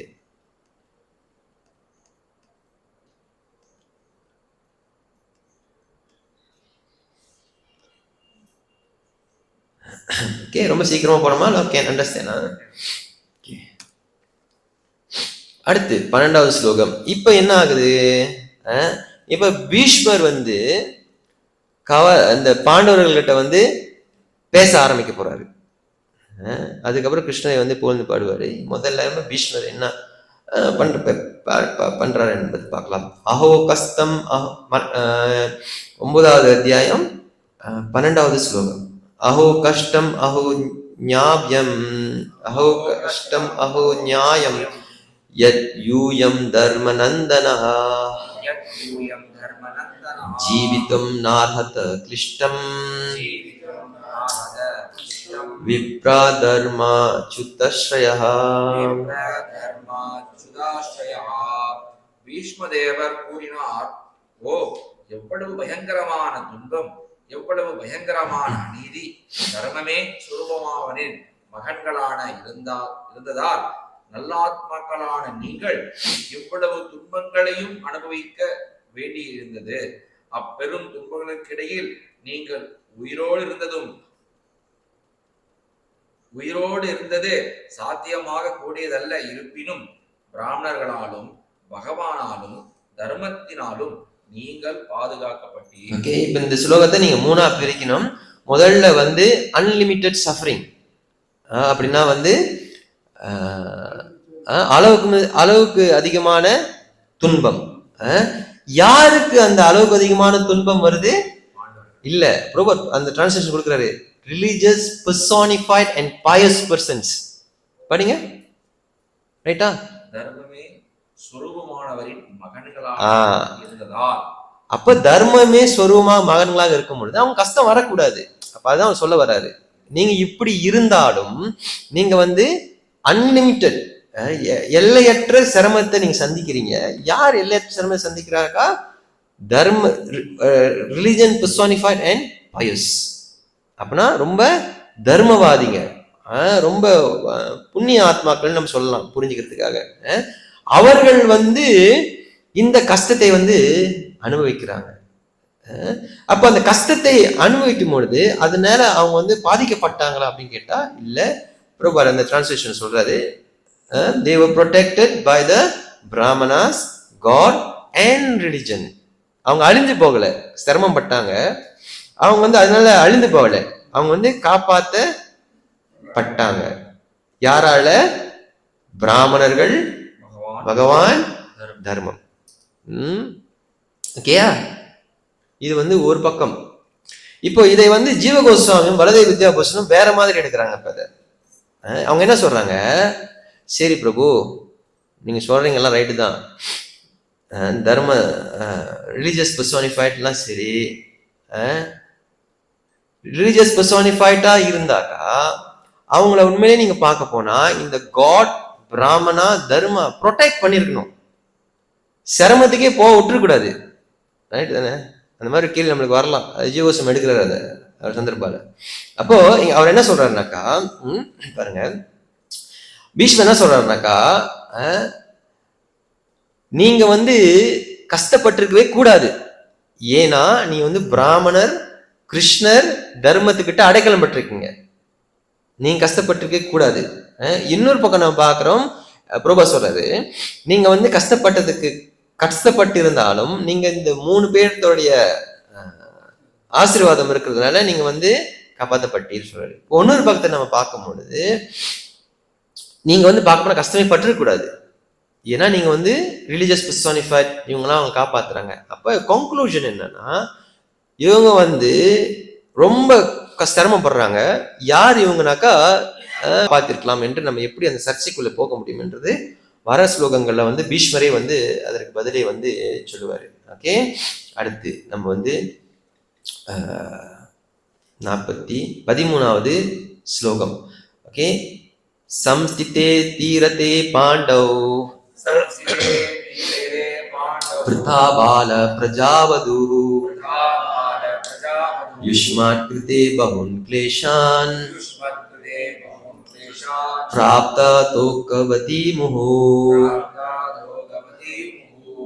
எனது மருமகளான குந்தி பொறுத்தவரை பெரும் தளபதியான பாண்டுவின் மரணத்திற்கு பின் அவள் பல குழந்தைகளை கொண்ட ஒரு விதவையானாள். இதனால் அவள் மிகவும் துன்பப்பட்டாள்.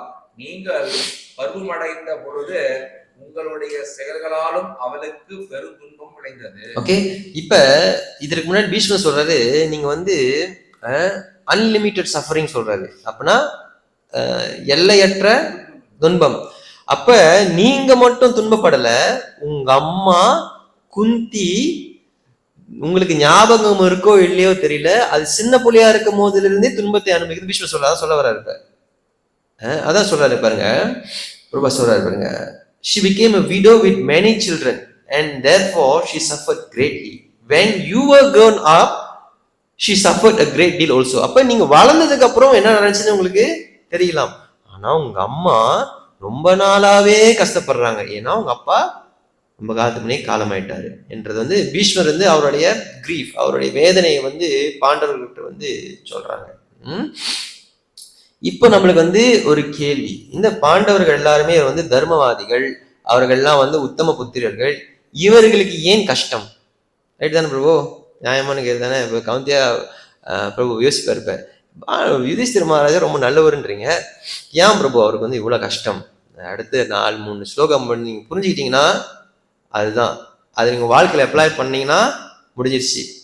இது வந்து லைஃப் லெசன், இது 4 ஸ்லோகம் ஃப்ரீயா காசு வாங்காம சொல்லி தரோம், லைஃப் கோச்சிங்.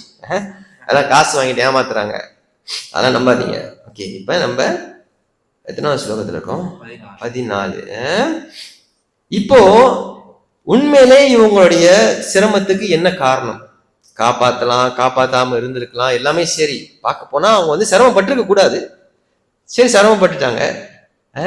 ஏன் அந்த சூழ்நிலை நடக்குது என்பதுக்கு வந்து இந்த ஸ்லோகத்துல வந்து பதில் இருக்கு. சர்வம் கால கிருதம் மன்யே பவதாம் சயத் அப்ரியம் सफालो यत् वशे लोको सभालो यत् वसेलो वायोरिव गणावली வாயோரிவ கணாவலி. இவ்வனைத்தும் தவிர்க்க முடியாத காலத்தினால் விளைந்தவையே என்பது எனது அபிப்பிராயமாகும். மேகங்கள் காற்றினால் அடித்து செல்வதை போலவே எல்லா கிரகங்களிலும் உள்ள அனைவரும் காலத்தினால் ஆளப்படுகிறார்கள். ஓகே, அவங்க சிரமப்படுறதுக்கு என்ன காரணம்? அவங்க வந்து பெரிய பிராமணங்களை, கிருஷ்ணர் பிராமணர் தர்மத்தா அதன் கீழே வந்து அடைக்கலம் பெற்றிருந்தாலும் அவங்க வந்து சன் ஆஃப் ரிலிஜியஸ் பர்சானிஃபைட் அந்த நல்ல தர்மவாதிகளாக இருந்தாலும் பீஷ்மர் இப்ப என்ன சொல்றாருனாக்கா, நீங்க பட்ட கவலைகள்லாம் என்ன காரணம் தெரியுமா? காலம்தான் காரணம்.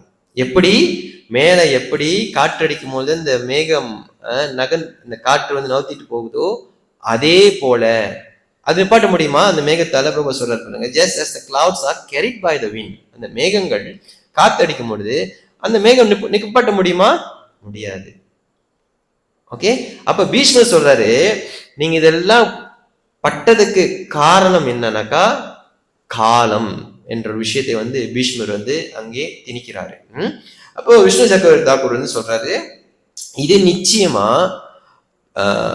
பாருங்க ஒரு பாயிண்ட் சொல்றாரு, இது நிச்சயமா வந்து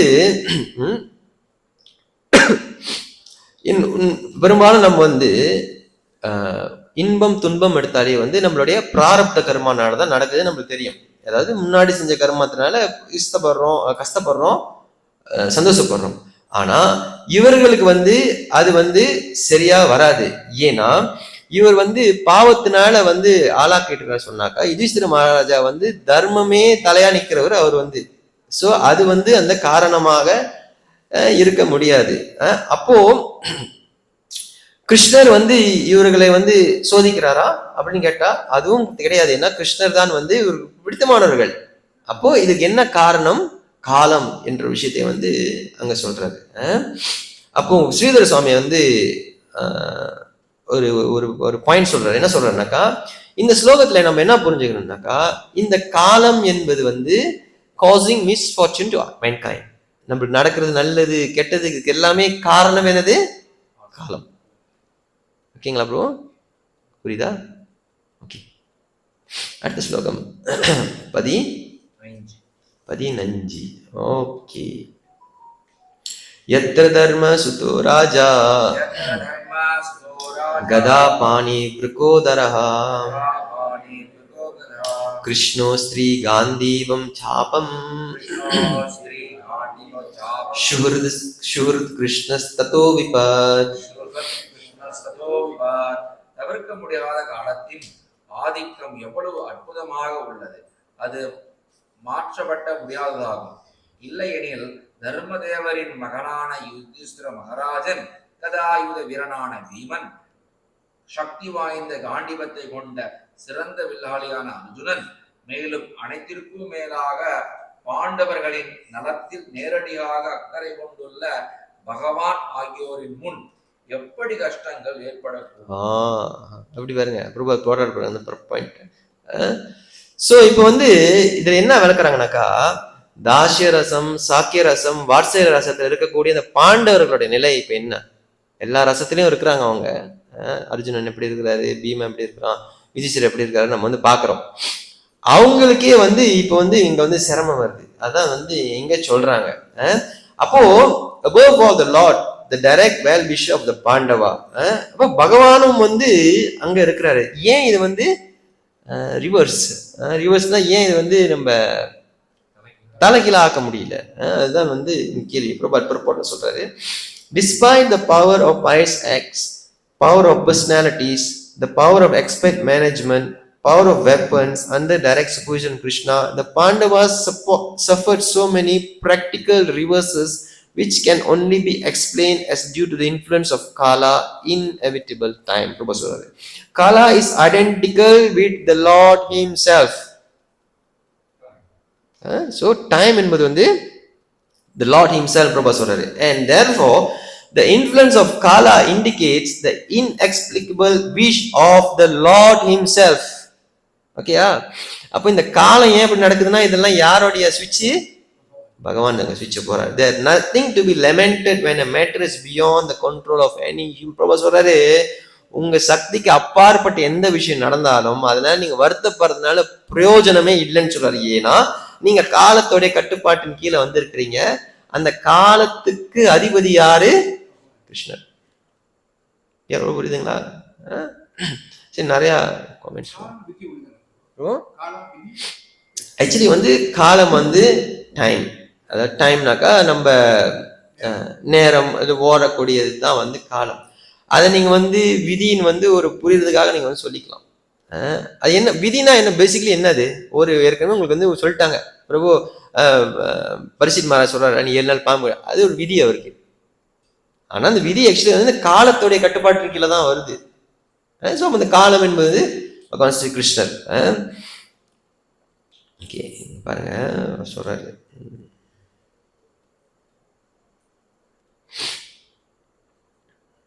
ஓகே,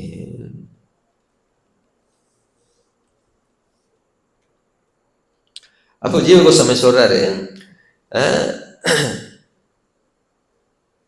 நீ யுதிஷ்டிரா, ஜீவ கோஸ்வாமியோடைய கிரும சந்தர்ப்பம் சொல்றாரு. என்ன சொல்றாருனாக்கா, யுதிஷ்டிர மகாராஜ், நீ இதுக்கெல்லாம் நீதான் காரணம் என்று நீ நினைச்சுக்கிட்டனாக்கா நீ உனக்கே நீ கஷ்டத்தை கொடுத்து நீ அதனால நீ துன்பப்படுவ. அப்போ எப்படி இந்த கஷ்டம்லாம் நடக்குது, இந்த காலம் ஏன் இங்க வருது என்றது நம்ம வர ஸ்லோகத்துல நம்ம பார்க்கலாம். ஓகே, இப்போ அவங்க கஷ்டப்படுறதுக்கு காரணம் காலம். அந்த காலம் தான் அவங்க காப்பாத்துனுச்சு எல்லாமே நம்ம பார்த்துட்டோம். ஓகே, இப்ப 16வது ஸ்லோகம். நஹி அஷ்ய கர்ஹிசித் ராஜன் புமான் வேதா விதிசிதம் யத் விஜிஞாஸ்ய யுக்தா ஜினாசாய யுக்தா முய்யந்தி கவயோபிஹி. ராஜனே, பகவான் ஸ்ரீ கிருஷ்ணர் திட்டத்தை ஒருவராலும் அறிய முடியாது. பெரும் தத்துவவாதிகள் முழுமையாக விசாரணைகளை செய்த போதிலும் அவர்களும் குழப்பமடைகிறார்கள். அவ்வளவுதான். அப்போ இந்த காலத்துல நடக்கிறது யாருடைய பிளானு? அப்ப அந்த கிருஷ்ணனுடைய பிளான் யாராச்சும் தெரிஞ்சுக்க முடியுமா? முடியவே முடியாது. So time is inevitable, all pervading, irreversible. முன்னாடி பார்த்துட்டு நம்ம காலம் எப்பொழுதுமே ஆல் pervadingனா எங்க பார்த்தாலும் இருக்குது. irreversibleனா அது நீங்க மாத்த முடியாது. எல்லாம் ஓகே. ஏன் நடக்குது? It is inconceivable. ஏன்னா இது பகவானுடைய திட்டம். அதுதான் இந்த பாயிண்ட் நம்ம புரிஞ்சுக்கணும். ஓகே, இப்ப இங்க இது எல்லாமே அப்ப பலதேவ வித்யாபதி சொல்றாரு, ஓ அப்ப இது யாருக்குமே தெரியாதா? பலதேவ சொல்றாரு, நோ பர்சன், ஈவன் பிரம்மா, அவர் பிரம்மாவை கூட புரிஞ்சிக்க முடியாதான். they do not know what he intends. கிருஷ்ணர் என்ன செய்ய போறாருன்னு பிரம்மா, நம்ம படைப்புன்னு ஆரம்பத்துல பாக்குறோம், சர்க விசார்கல பிரம்மா தான் வராரு. பிரம்மாவுக்கு என்னன்னு தெரியாதான். அது பகவானுடைய பிளான். அதான் சொல்றாரு.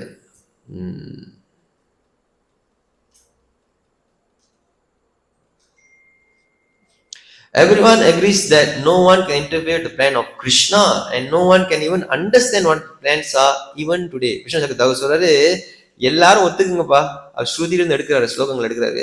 எல்லாரும் ஒத்துக்குங்க ஒரு விஷயத்த, கிருஷ்ணர் என்ன திட்டம் போடுறாரு, என்ன நடக்க போகுது என்பது யாராலும் புரிந்து கொள்ள முடியாது. No person starting with Brahma, Shiva knows the plan of the Lord. What to speak of me? பிரம்மதேவர் போல சிறந்தவர்களே தெரியல, நான் யார் விஷ்வன், எனக்கு எப்படி புரியும் என்பது அவர் சொல்றாரு. ஆனாலும் என்கொயரி இஸ் நெசசரி, ஆனாலும் கேள்விகள் தேவைப்படுகிறது. Does he want to give us joy? Does he want to give us suffering and happiness? So இதெல்லாம் நிறைய கருத்துக்கள் சொல்றாங்க. ஆனா இப்ப லிஞ்ச் பின் என்னன்னா, யுதிஷ்டிர மகாராஜா தர்மவாதி, பாண்டவர்கள் தர்மவாதிங்க, அவங்க சிரமப்படுறாங்க. அந்த சிரமத்துக்கு காரணம் காலம். அந்த காலம் ஏன் நடக்குதுன்னா கிருஷ்ணனுடைய திட்டம். ஏன் அந்த காலம் கிருஷ்ணனுடைய திட்டத்துக்கு நல்லது கெட்ட நடக்குதுன்னா அது யாருக்கும் தெரியாது. அவ்வளவுதான் பாயிண்ட். இதுதான் வந்து இங்க வந்து கஷ்டப்பட்டு சொல்றாங்க. இப்ப நம்ம எத்தனை சொல்ல இருக்கோம்? 17. ஓகே. தஸ்மாத் இதம் தெய்வ தந்திரம் வியாவஷ்ய பரதர்சபா தஸ்யானுஹிதோ நாதா நாதா பாஹி பிரஜா பிரபு. ஆகவே பரத வம்சத்தில் சிறந்தவனே யுதிஷ்டிரரே, இவை அனைத்தும் பகவானின் திட்டப்படியே நடந்துள்ளன என்று நான் நினைக்கின்றேன். நினைக்கரிய பகவானின் திட்டத்தை ஏற்று அதை நீ பின்பற்ற வேண்டும். அரசரே, இப்பொழுது நிர்வாக தலைவனாக தேர்ந்தெடுக்கப்பட்டுள்ள நீ அனாதிகளாக கைவிடப்பட்ட பிரஜைகளை கவனித்துக் கொள்ள வேண்டும். ஓகேவா? எல்லா கேள்வியும் பதில் சொல்லிட்டாரா? ரூபா சொல்லிட்டாரு. பலதேவ் வித்யாபூஷன் ஒரு தனியா ஒரு கருத்து எடுக்கிறதுக்கு என்ன சொல்றாரு? இப்போ பீஷ்மரு யுதிஷ்டிர மகாராஜா கிட்ட என்ன சொல்றாருனாக்கா, யுதிஷ்டிர மகாராஜா நீங்க வந்து கிருஷ்ணருக்கு சரணடையணும். அதான் பாயிண்ட். அப்ப நீங்க கிருஷ்ணர் சரணடைஞ்சுன்னா என்ன பண்ணுவீங்க? அத நீங்க எதுவுமே கவலைப்பட மாட்டீங்க. என்னன்னா கோர்வையில நடக்குதோ நீங்க அப்படியே ஃப்ளோலே நீங்க வந்து போக முடியும் என்றது வந்து அவர் சொல்றாரு. அப்போ இங்க அவருக்கு கொடுத்த அந்த கட்டளை என்ன? பீஷ்மர் என்ன கட்டளை கொடுக்கிறாரு அவருக்கு? உன்னுடைய கடமையை நீ செய்யி, வருத்தப்படுறதுக்கு காரணமே கிடையாது. இதெல்லாம் பகவானுடைய திட்டம். அந்த திட்டம் வந்து காலம். அந்த காலமும் திட்டமும் யாருக்குமே தெரியாது. அதை பத்தி டைம் வேஸ்ட் பண்ணாதீங்க. ஆனா அதை பத்தி நீங்க வந்து விசாரணை பண்ணணும்னு விஸ்வசங்கர் தாக்கூர் சொல்றாரு. ஏன்னா அப்பதான் நமக்கு புரிதல் வரும் ஏன் அப்படின்ட்டு. அதான் அந்த ஸ்லோகத்துல வந்து சொல்றாங்க. அப்போ ஒரு டிவோட்டியோட லைஃப்ல எல்லாமே கிருஷ்ணனுடைய ஆர்டர் நடக்குதா இல்லையான்னு வந்து நம்ம புரிஞ்சுக்கிறதுக்கு என்ன ஒரு வழினா, போனால் வந்து மூலகர்ண பிரபு வந்து ஒரு கேள்வி கேட்டாரு. நம்ம வந்து குந்தி தேவி எப்பவுமே கஷ்டத்தை விரும்புறாங்க, நம்ம எப்பவுமே கஷ்டத்தை விரும்பணுமா? அப்ப நான் சொன்னேன் நாட் நெசசரி சொன்னேன். ஆனா பாயிண்ட் இப்ப என்னன்னா, நீங்க கஷ்டத்துல இருக்கீங்களோ சந்தோஷத்துல இருக்கிறீங்களோ கிருஷ்ணரே நினைக்கணும். ஆனா நம்ம வந்து சந்தோஷமா இருந்தாக்கா கிருஷ்ணன் நினைக்க மாட்டோம். அதான் பாயிண்ட். எப்ப கால் கை போதோ அப்பதான் ஹரே கிருஷ்ணா ஞாபகம் வரும் திருப்பி. அது வரைக்கும் டெம்பிளுக்கே வரமாட்டோம். எப்போ நம்மளுக்கு வந்து ஒரு பிரச்சனை வருதோ then only we'll approach Krishna. So as a devotees நம்ம நிறைய உயர்ந்த தத்துவங்கள்லாம் படிக்கலாம், நிறைய பிலாசபிஸ் பேசலாம், எனக்கு 1400 ஸ்லோகம் தெரியணும்னு சொல்லலாம். அது பாயிண்ட் இல்லை. இப்ப கிருஷ்ணனுடைய திட்டத்துக்கு உங்க வாழ்க்கையை நீங்க எப்படி ஒன்னா கொண்டு போறீங்கன்னா அது திட்டம். இல்ல நானும் யுதிஷ்டிரனை போல விசாரம் பண்ண போறேன்னாக்கா போய் பண்ணு. அங்கேயாச்சும் யுதிஷ்டிரன் சொல்றதுக்கு பீஷ்மர் இருந்தாரு, உன்னை சொல்லி குழப்பி விட்டுருவான் யூடியூப்ல எல்லாரும். சோ ஒரு டிவோட்டியோட லைஃப் கிருஷ்ணா என்ன பிளான் பண்றாரோ அதன் பிரகாரம் நம்ம போனோம். ஆனா அது முட்டாள்தனமாகவும் இருக்கக்கூடாது. உதாரணத்திற்கு நீங்க கிருஷ்ணருக்கு செய்யற சேவையெல்லாம் கரெக்டா செய்யணும். அதற்காக சும்மா சிஞ்சாய் செஞ்சுட்டு கிருஷ்ணருக்கு தெரியும்னா அதெல்லாம் ஏத்துக்க முடியாது. அதெல்லாம் அபராதம். கிருஷ்ணருக்கு என் மனசு தெரியும் பிரபு, உன் மனசு உனக்கே தெரியாது, உன் பொண்டாட்டிக்கு தெரியாது. எப்படி இது பேசுறதுப்ப? உன மனசு உனக்கே தெரியாதனாலதான் இந்த சாதன பக்தியை கொடுக்குறாங்க. நீ கரெக்டா கடைபிடிக்கணும் பண்ணிட்டு. கிருஷ்ணருக்கு என் மனசு தெரியும்னாக்கா நீ என்ன பெரிய கோபியா? நீ இல்ல. உனக்கு கொடுத்த அந்த வைதி பக்தியை நீ கரெக்டா முதல்ல செய்யணும். அப்புறம் நீ வந்து கிருஷ்ணருக்கு தெரியும் பிரபு அப்படின்ற விஷயத்துக்கு நீ வந்து போகலாம். நீங்க டிவோட்டி சமயத்துல நம்மகிட்ட ஆகிய பண்ணுவாங்க அந்த விஷயத்தெல்லாம். என்ன சொல்லுவாங்கனாக்கா, நீங்க என்ன பிரபு இவ்வளவு ரூல்ஸ் எல்லாம் போடுறீங்க, கிருஷ்ணனுக்கு தெரியும் பிரபு அப்படின்னா நம்ம அதை மறுக்கல. Krishna is omnipotent, omni present.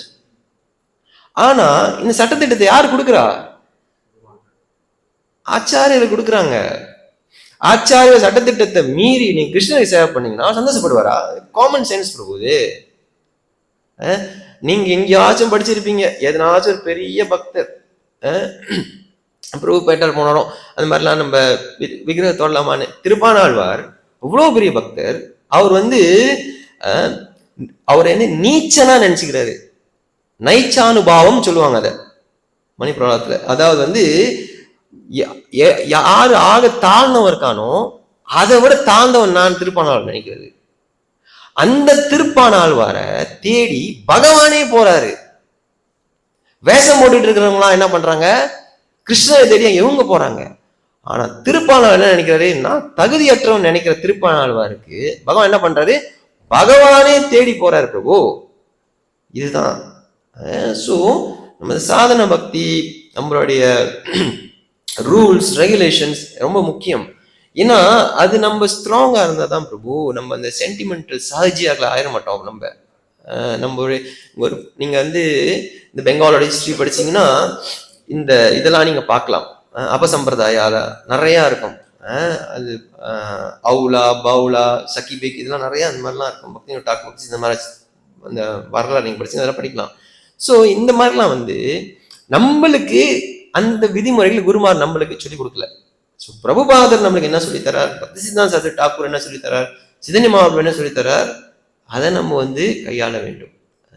ஏன்னா நீங்க எதுவுமே செய்யாம எப்படி பிரபு முடியும்? நான் மேனேஜர் ஆகணும்னு ஆசைனா படிக்கணும், ஏதாச்சும் பண்ணணும். ஒண்ணுமே பண்ணா மேனேஜர் தவம் பண்ண நடக்குமா? நடக்காது. ஸோ டிவோட்டியோட லைஃப்ல எப்படி யுதிஷ்டிர மகாராஜாவுக்கு பீஷ்மர் வந்து அங்க கட்டளை கொடுக்குறாரோ அதே போல டிவோட்டிஸும் அப்படிதான். அவங்க வந்து கிருஷ்ணனுடைய பிளானுக்கு சண்டை போடக்கூடாது. நீங்க சண்டை போட்டு தேய்க்க முடியுமா? முடியாது. ஸோ எப்படி கிருஷ்ணனுடைய பிளான் எப்படி பிரபு எனக்கு தெரியும் அப்படின்னு நம்ம கேட்கலாம். குருமார சொல்லுவார், உங்களுக்கு இதை செய்யப்பா, இதை செய்யப்பா, இதை செய்யப்பா, அதை செய்யாதப்பா. குருமார் எதுவுமே சொல்ல மாட்டாரு பிரபு, அதான் கொடுத்துட்டார 4, 16 4 கட்டளை, 4 கோட்பாடு, 16 மாலை, ஏகாதசி, காத்தால கொடுத்துட்டாரு தானே. அது மாதிரி சரியா செய்வோம். அப்புறம் நம்ம வந்து உன்னத பக்திகளை பத்தி பேச சரியா வரும். நீங்க பாருங்க, குந்தியும் பீஷ்மரம் வந்து எதிர்மறையான ஒரு கேரக்டர். குந்தி வந்து ஸ்திரீ, பீஷ்மர் வந்து பலம் வாய்ந்த ஒரு மிகப்பெரிய பலசாலி. அவர் வந்து குந்தியும் கிருஷ்ணனை சரணம் அடைகிறாங்க, பீஷ்மர் பலசாலும். ஸோ எண்ட் ஆஃப் த டே இதுதான் பாயிண்ட். 2 பேருமே அதான் நம்ம வந்து கிரேட் டிவோட்டிஸ் பிரபு எடுக்கிறார் பல இடத்துல. ஸோ இதுதான் பாயிண்ட். புரியுதா? கரெக்டா? கிளியரா?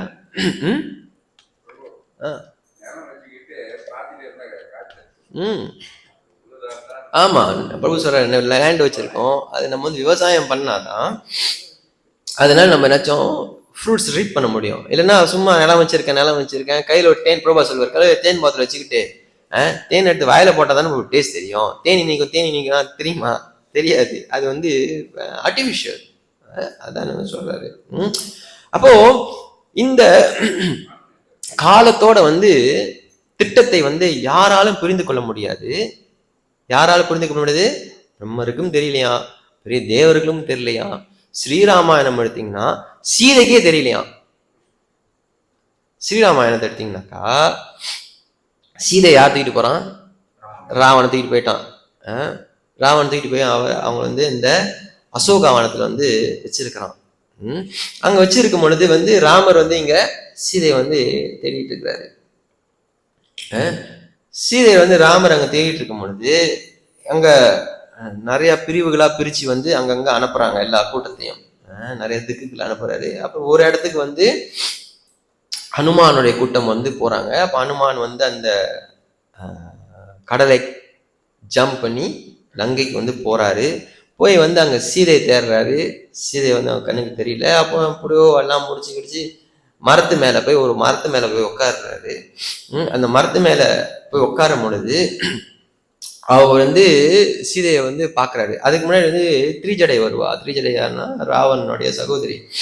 அப்போ வந்து அவரை வந்து பார்க்க ரொம்ப இதா இருக்குப்பா. அப்போ கடைசியா வந்து அனுமான் வந்து சீதையை பார்த்துருவாரு.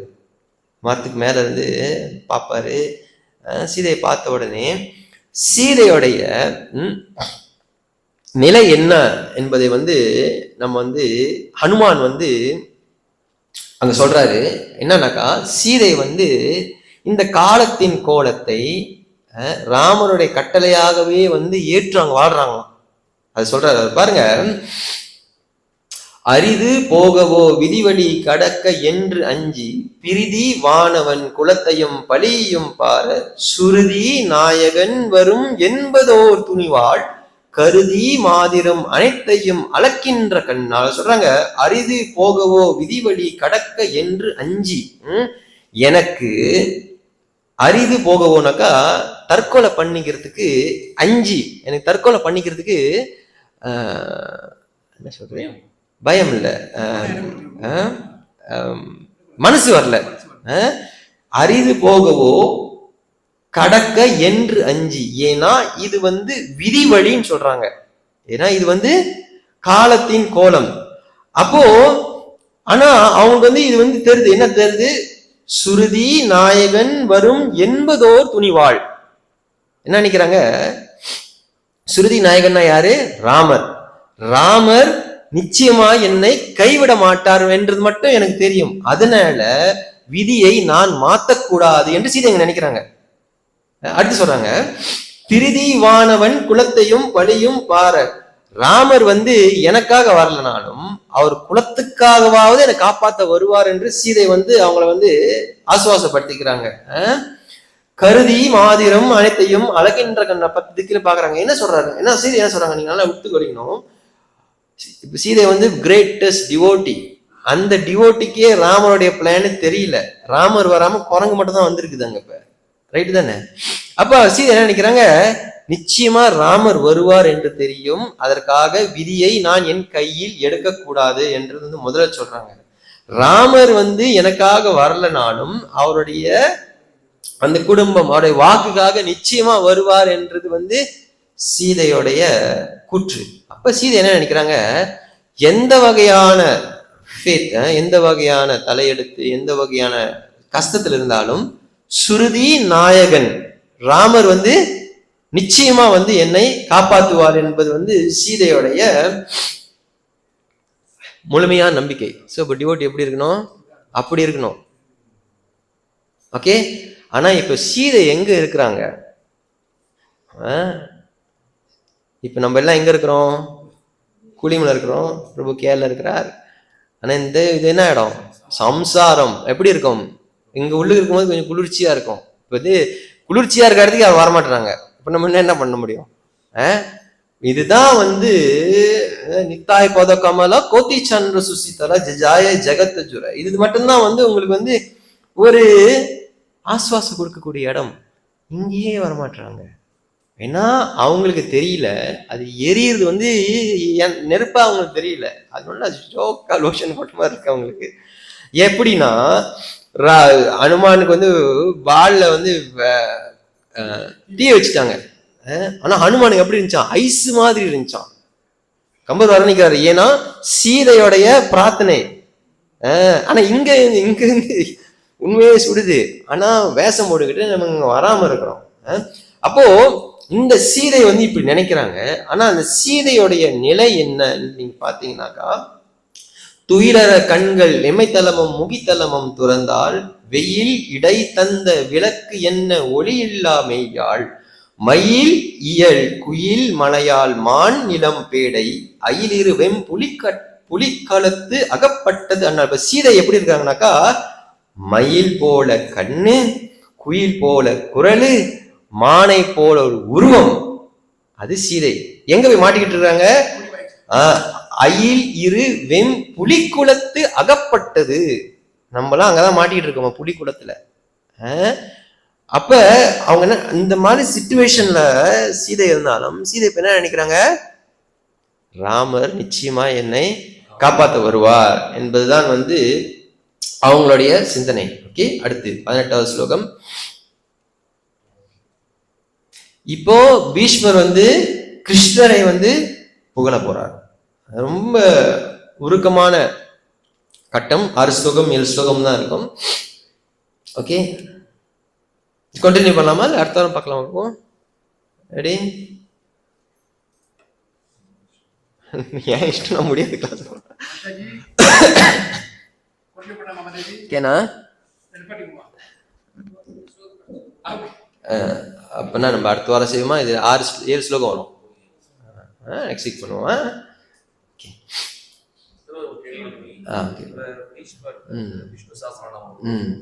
இந்த தருணத்துல தான் அது குறிப்பு வந்து நம்ம இந்த நேரத்துல இருந்து ஆச்சரியம் எதுவும் விளக்கல. ஆனா இந்த தருணத்துல தான் நம்ம படித்திருக்கும் பொழுதுதான். Okay, any question, comments? 1:8:44 அந்த கடைசி பிரார்த்தனை இருக்குல்ல. ஓகே, கிருஷ்ணர் வந்து சிரிக்கிறது வந்து அந்த மாயையா சொல்றாருல, அது கிருஷ்ணர் சொல்றாருன்னா அது பிரேமை. ஆமா, ஏதாவது தாற்பயம் இல்லை. ஏன்னா குந்தி என்பவங்க வந்து கிருஷ்ணருடைய சிறந்த பக்தர். குந்தியை பிரமிக்க வைக்கிறதுக்கு வந்து கிருஷ்ணருக்கு தேவையில்லை. ஓ, கிருஷ்ணா இஸ் ரெசிப்ரோகேட்டிங் வித் குந்தி. புரியுதுங்களா? இப்ப வந்து வர ஸ்லோகத்தை நீங்க வந்து பார்க்கலாம். 2 பேரும் வந்து கிருஷ்ணர் பாரபட்சம் பார்க்கிறாரா இல்லையான்னு வந்து நம்ம போனா ரொம்ப விவாதம் பண்ணிட்டோம். வர ஸ்லோகத்துல வந்து ஒரு இடத்துல பீஷ்மர் சொல்லுவாரு, கிருஷ்ணா நீ எல்லாருக்கும் பொதுமானவன். ஏன்னா இங்க உன்னை பார்த்து செத்து போன எல்லாமே வந்து உயர்நிலையை அடைஞ்சிட்டாங்க கிருஷ்ணா. அப்ப கிருஷ்ணர் பாரபட்சத்தை பார்க்கல, ரைட் தானே? ஆனா இது எல்லாராலையும் உணர முடிஞ்சு அங்க இருக்கக்கூடிய பீஷ்மருக்கு மட்டும்தான் தெரியுது, ஏன்னா அவருடைய பக்தர். அப்போ கிருஷ்ணர் ஏன் வந்து குந்திக்கிட்ட வந்து புன்னூர்களை வந்து அங்க ஆச்சரியர் வந்து பிரேமன்னு சொல்றாங்கனாக்கா, குந்தியோடைய ஆசை வந்து கிருஷ்ணர் அங்க இருக்கணும், இவங்க கிருஷ்ணருடைய அந்த இன்பத்தை அனுபவிக்க வேண்டும் என்றுதான் வந்து குந்தியோடைய ஆசை, அதாவது அந்த டிவோஷன். ஸோ அப்ப கிருஷ்ணர் வந்து அந்த டிவோஷனை இன்க்ரீஸ் பண்றதுக்காக பிரேமா மாயானாக்கா பிரேமா வந்து பெஸ்டோ பண்றாரு அப்படின்னு ஆச்சாரிய சொல்றாரு.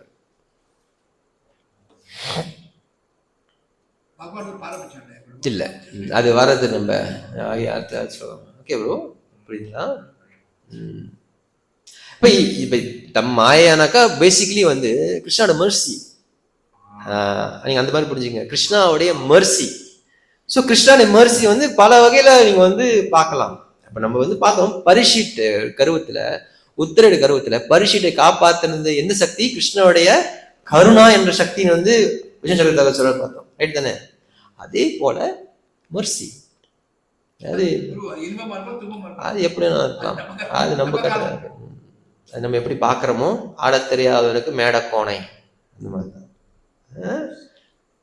சரி, ஓகே, ரொம்ப இன்ட்ரெஸ்டிங்கான ஒரு சாப்டர் இது வந்து.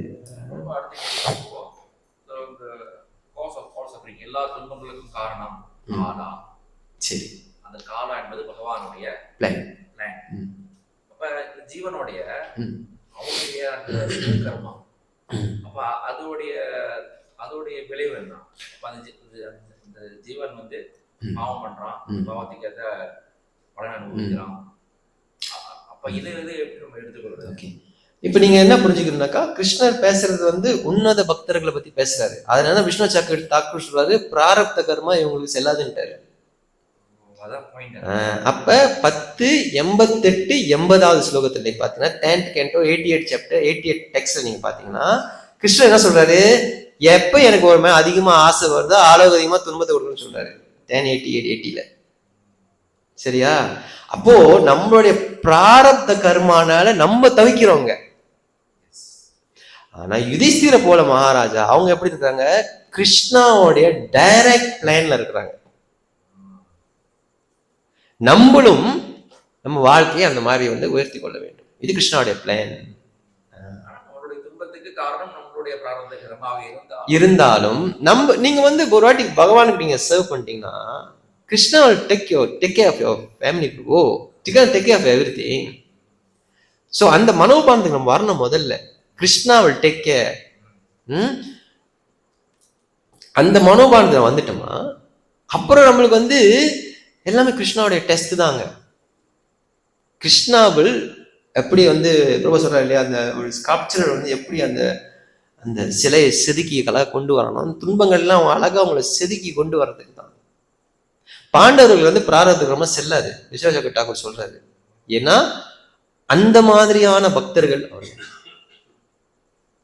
உலகத்துல எல்லாத்துக்குமே காலம் சமம் தான். இப்ப நீங்க பிராரப்த கர்மா அனுபவிக்கிறதுக்கும் காலம் தான் காரணம், ரைட் தானே ப்ரோ? அந்த காலம் அதெல்லாம் நடத்துறதுக்கு இந்த பிரகிருதியில நீங்க செய்யற இந்த விஷயங்கள் எல்லாமே வந்து கிருஷ்ணாவோட சாங்ஷன் இல்லாம நீங்க செய்ய முடியாது. அதுவும் கீதையில நம்ம பாக்குறோம். ரைட் தானே? பாயிண்ட். ஆனா நம்மள மாதிரி சாமானிய ஜீவராசிகள் இந்த பிராரப்த கர்மால இருந்து முழுமையா ஒண்ணும் வெளியாகல. நம்ம என்ன பண்றோம், இதுல ஒரு கால வச்சுட்டு. ஆனா யுதிஷ்டிர மகாராஜா போறவர்கள் வந்து இதுல கிடையாது. அவங்க வந்து நேரடியா கிருஷ்ணனுடைய பார்வை கீழே இருக்கிறாங்க. அவங்க கருவிதான்.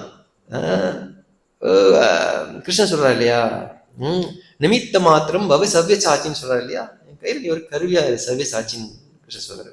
அதுதான் ஒரு பாயிண்ட். ஸோ நம்ம டிவோட்டிஸ் நம்ம லைஃப் வந்து மோல்ட் பண்ணணும். இப்படிதான் மோல்ட் பண்ணணும். ஸோ இது அதனாலதான் நம்ம வந்து கிருஷ்ணருக்கு வந்து ரொம்ப இம்பார்ட்டன்ஸ் கொடுக்குறோம் வாழ்க்கையில. இப்போ நம்ம வந்து எந்த செயலை செய்யறதும் வந்து கிருஷ்ணோட இன்பத்துக்கு தான் செய்யறோம் நம்ம. அதுதான் பாயிண்ட். நம்ம இன்பம்னு வந்து எதுவுமே இங்க கிடையாது. உங்க இன்பம்னு எடுத்துக்கிட்டீங்கன்னாக்கா, நீங்க வந்து அப்பா வந்து பிள்ளைய சந்தோஷப்படுத்த முடியல, பிள்ளை அப்பா சந்தோஷப்படுத்த முடியல. புராண காலத்தில் இளைஞர் கட்சி பிரகலாத் மகாராஜ் பார்க்கலாம். கணவர்கள் மனைவி காப்பாற்ற திரௌபதி பாண்டவர்கள் அதை பார்க்கலாம். உங்களுக்கு யாரும் நிரந்தரமான இன்பத்தையோ சுகத்தையோ கொடுக்கவே முடியாது. அது எங்க மட்டும் கிடைக்கும்னாக்கா, மனசா தேஹ கேஹா ஜோ கிச்சுமோர் ஆர்பிலோ துவாப்பதே நந்த டாக்கூர் சொல்றாரு. மனசா தேஹா கேஹா ஜோ கிச்சுமோர் ஆர்பிலோ துவாப்பதே நந்த கிஷோர். எல்லாமே நந்த கிஷோர் காலில் போய் போடுங்கன்னு சொல்றாரு. மனசு தேஹா, மனசு வீடு எல்லாமே டாக்குன்னு எடுக்கிறாரு அவருடைய பாடல்ல. ஸோ அதுதான் பாயிண்ட். ஏன்னா பலதேவ வித்யாபூஷன் வந்து அவருடைய கீதா பூஷன்ல ஒரு கமெண்ட்ரி கொடுக்குறாரு. இப்போ பெரிய டிவோட்டி பிராரப்த கர்மம் முடிஞ்சிருச்சுன்னா அவனுக்கு வந்து இங்க உலகத்துல வேலையே இல்லை. வந்து கர்மா நீங்க பிரிச்சு பாத்தீங்கன்னா மூணா பிரிப்பாங்க. அது ஒண்ணு வந்து பிராரப்த கர்மம். பிராரப்த கர்மம்னா நீங்க இந்த மூட்டை மூட்டையா இருக்கிற ஒரு மூட்டையை திறந்து அனுபவிச்சுட்டு இருக்கோம். அதான் பிராரப்த கர்மா. இப்ப அந்த பிராரப்த கர்மா கிருஷ்ணன் எடுத்துக்கிட்டாருனாக்கா, ஒரு சரண்டர் டிவோட்டி பிராரப்த கர்மானால பாதிக்கப்படலைன்னா அவன் உலகத்துல வாழக்கூடாது. அவன் வந்து ரைட் தானே? ஏன்னா பிராரப்த கர்மம் முடிஞ்சிருச்சு. Suppose go back to Krishna shloka Baladeva Vidyabhushan Gita Bhushan எழுதுறாரு. என்ன சொல்றாருனாக்கா, they are living here as an example to other people எழுதுறாரு. அவங்க வாழ்றது மற்றவங்களுக்கு ஒரு எடுத்துக்காட்டாக, ஒரு சிறந்த பக்தன் எப்படி வாழ வேண்டும், எப்படி பிரபுபாதரை போல. ஏன்னா அவங்களுக்கு பிராரப்த கர்மம் கிடையாது. ஏன் வந்து அவங்க ஒரு சிறந்த ஒரு உதாரணமா இருக்கிறாங்க? கிருஷ்ணர் சொல்றாரு, யத் யத் ஆச்சரதி ஸ்ரேஷ்டர் தத்தத் எவேதரோஜனா சயத் பிரமாணம் குருதே லோகஸ்தத் அனுவர்த்ததே. எதெல்லாம் சிறந்த மனிதர்கள் செய்யறாங்களோ லோகஸ்தத் லோகமே அதான் வந்து அனுஷ்டிக்குதுன்னு வந்து கிருஷ்ணன் சொல்றாரு. இதுதான் ரீசன். இப்போ யுதிஷ்டிர மகாராஜ் சண்டை போடாம நாட்டாலாம் போட்டு போயிருந்தாங்க. இப்போ வர ராஜால என்ன பண்ணிருப்பாங்க? அவரு பிராரப்த கர்மா கிடையாது. பட் பலதேவ வித்யாபூஷன் அந்த கமெண்ட்ரி வந்து கீதால எடுக்கிறாரு. Any other questions? Comments?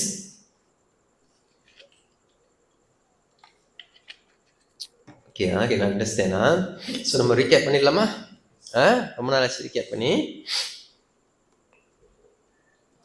Okay, நம்ம வந்து ஸ்ரீமத் பாகவதம் சாப்டர் 9ல இருக்கிறோம்.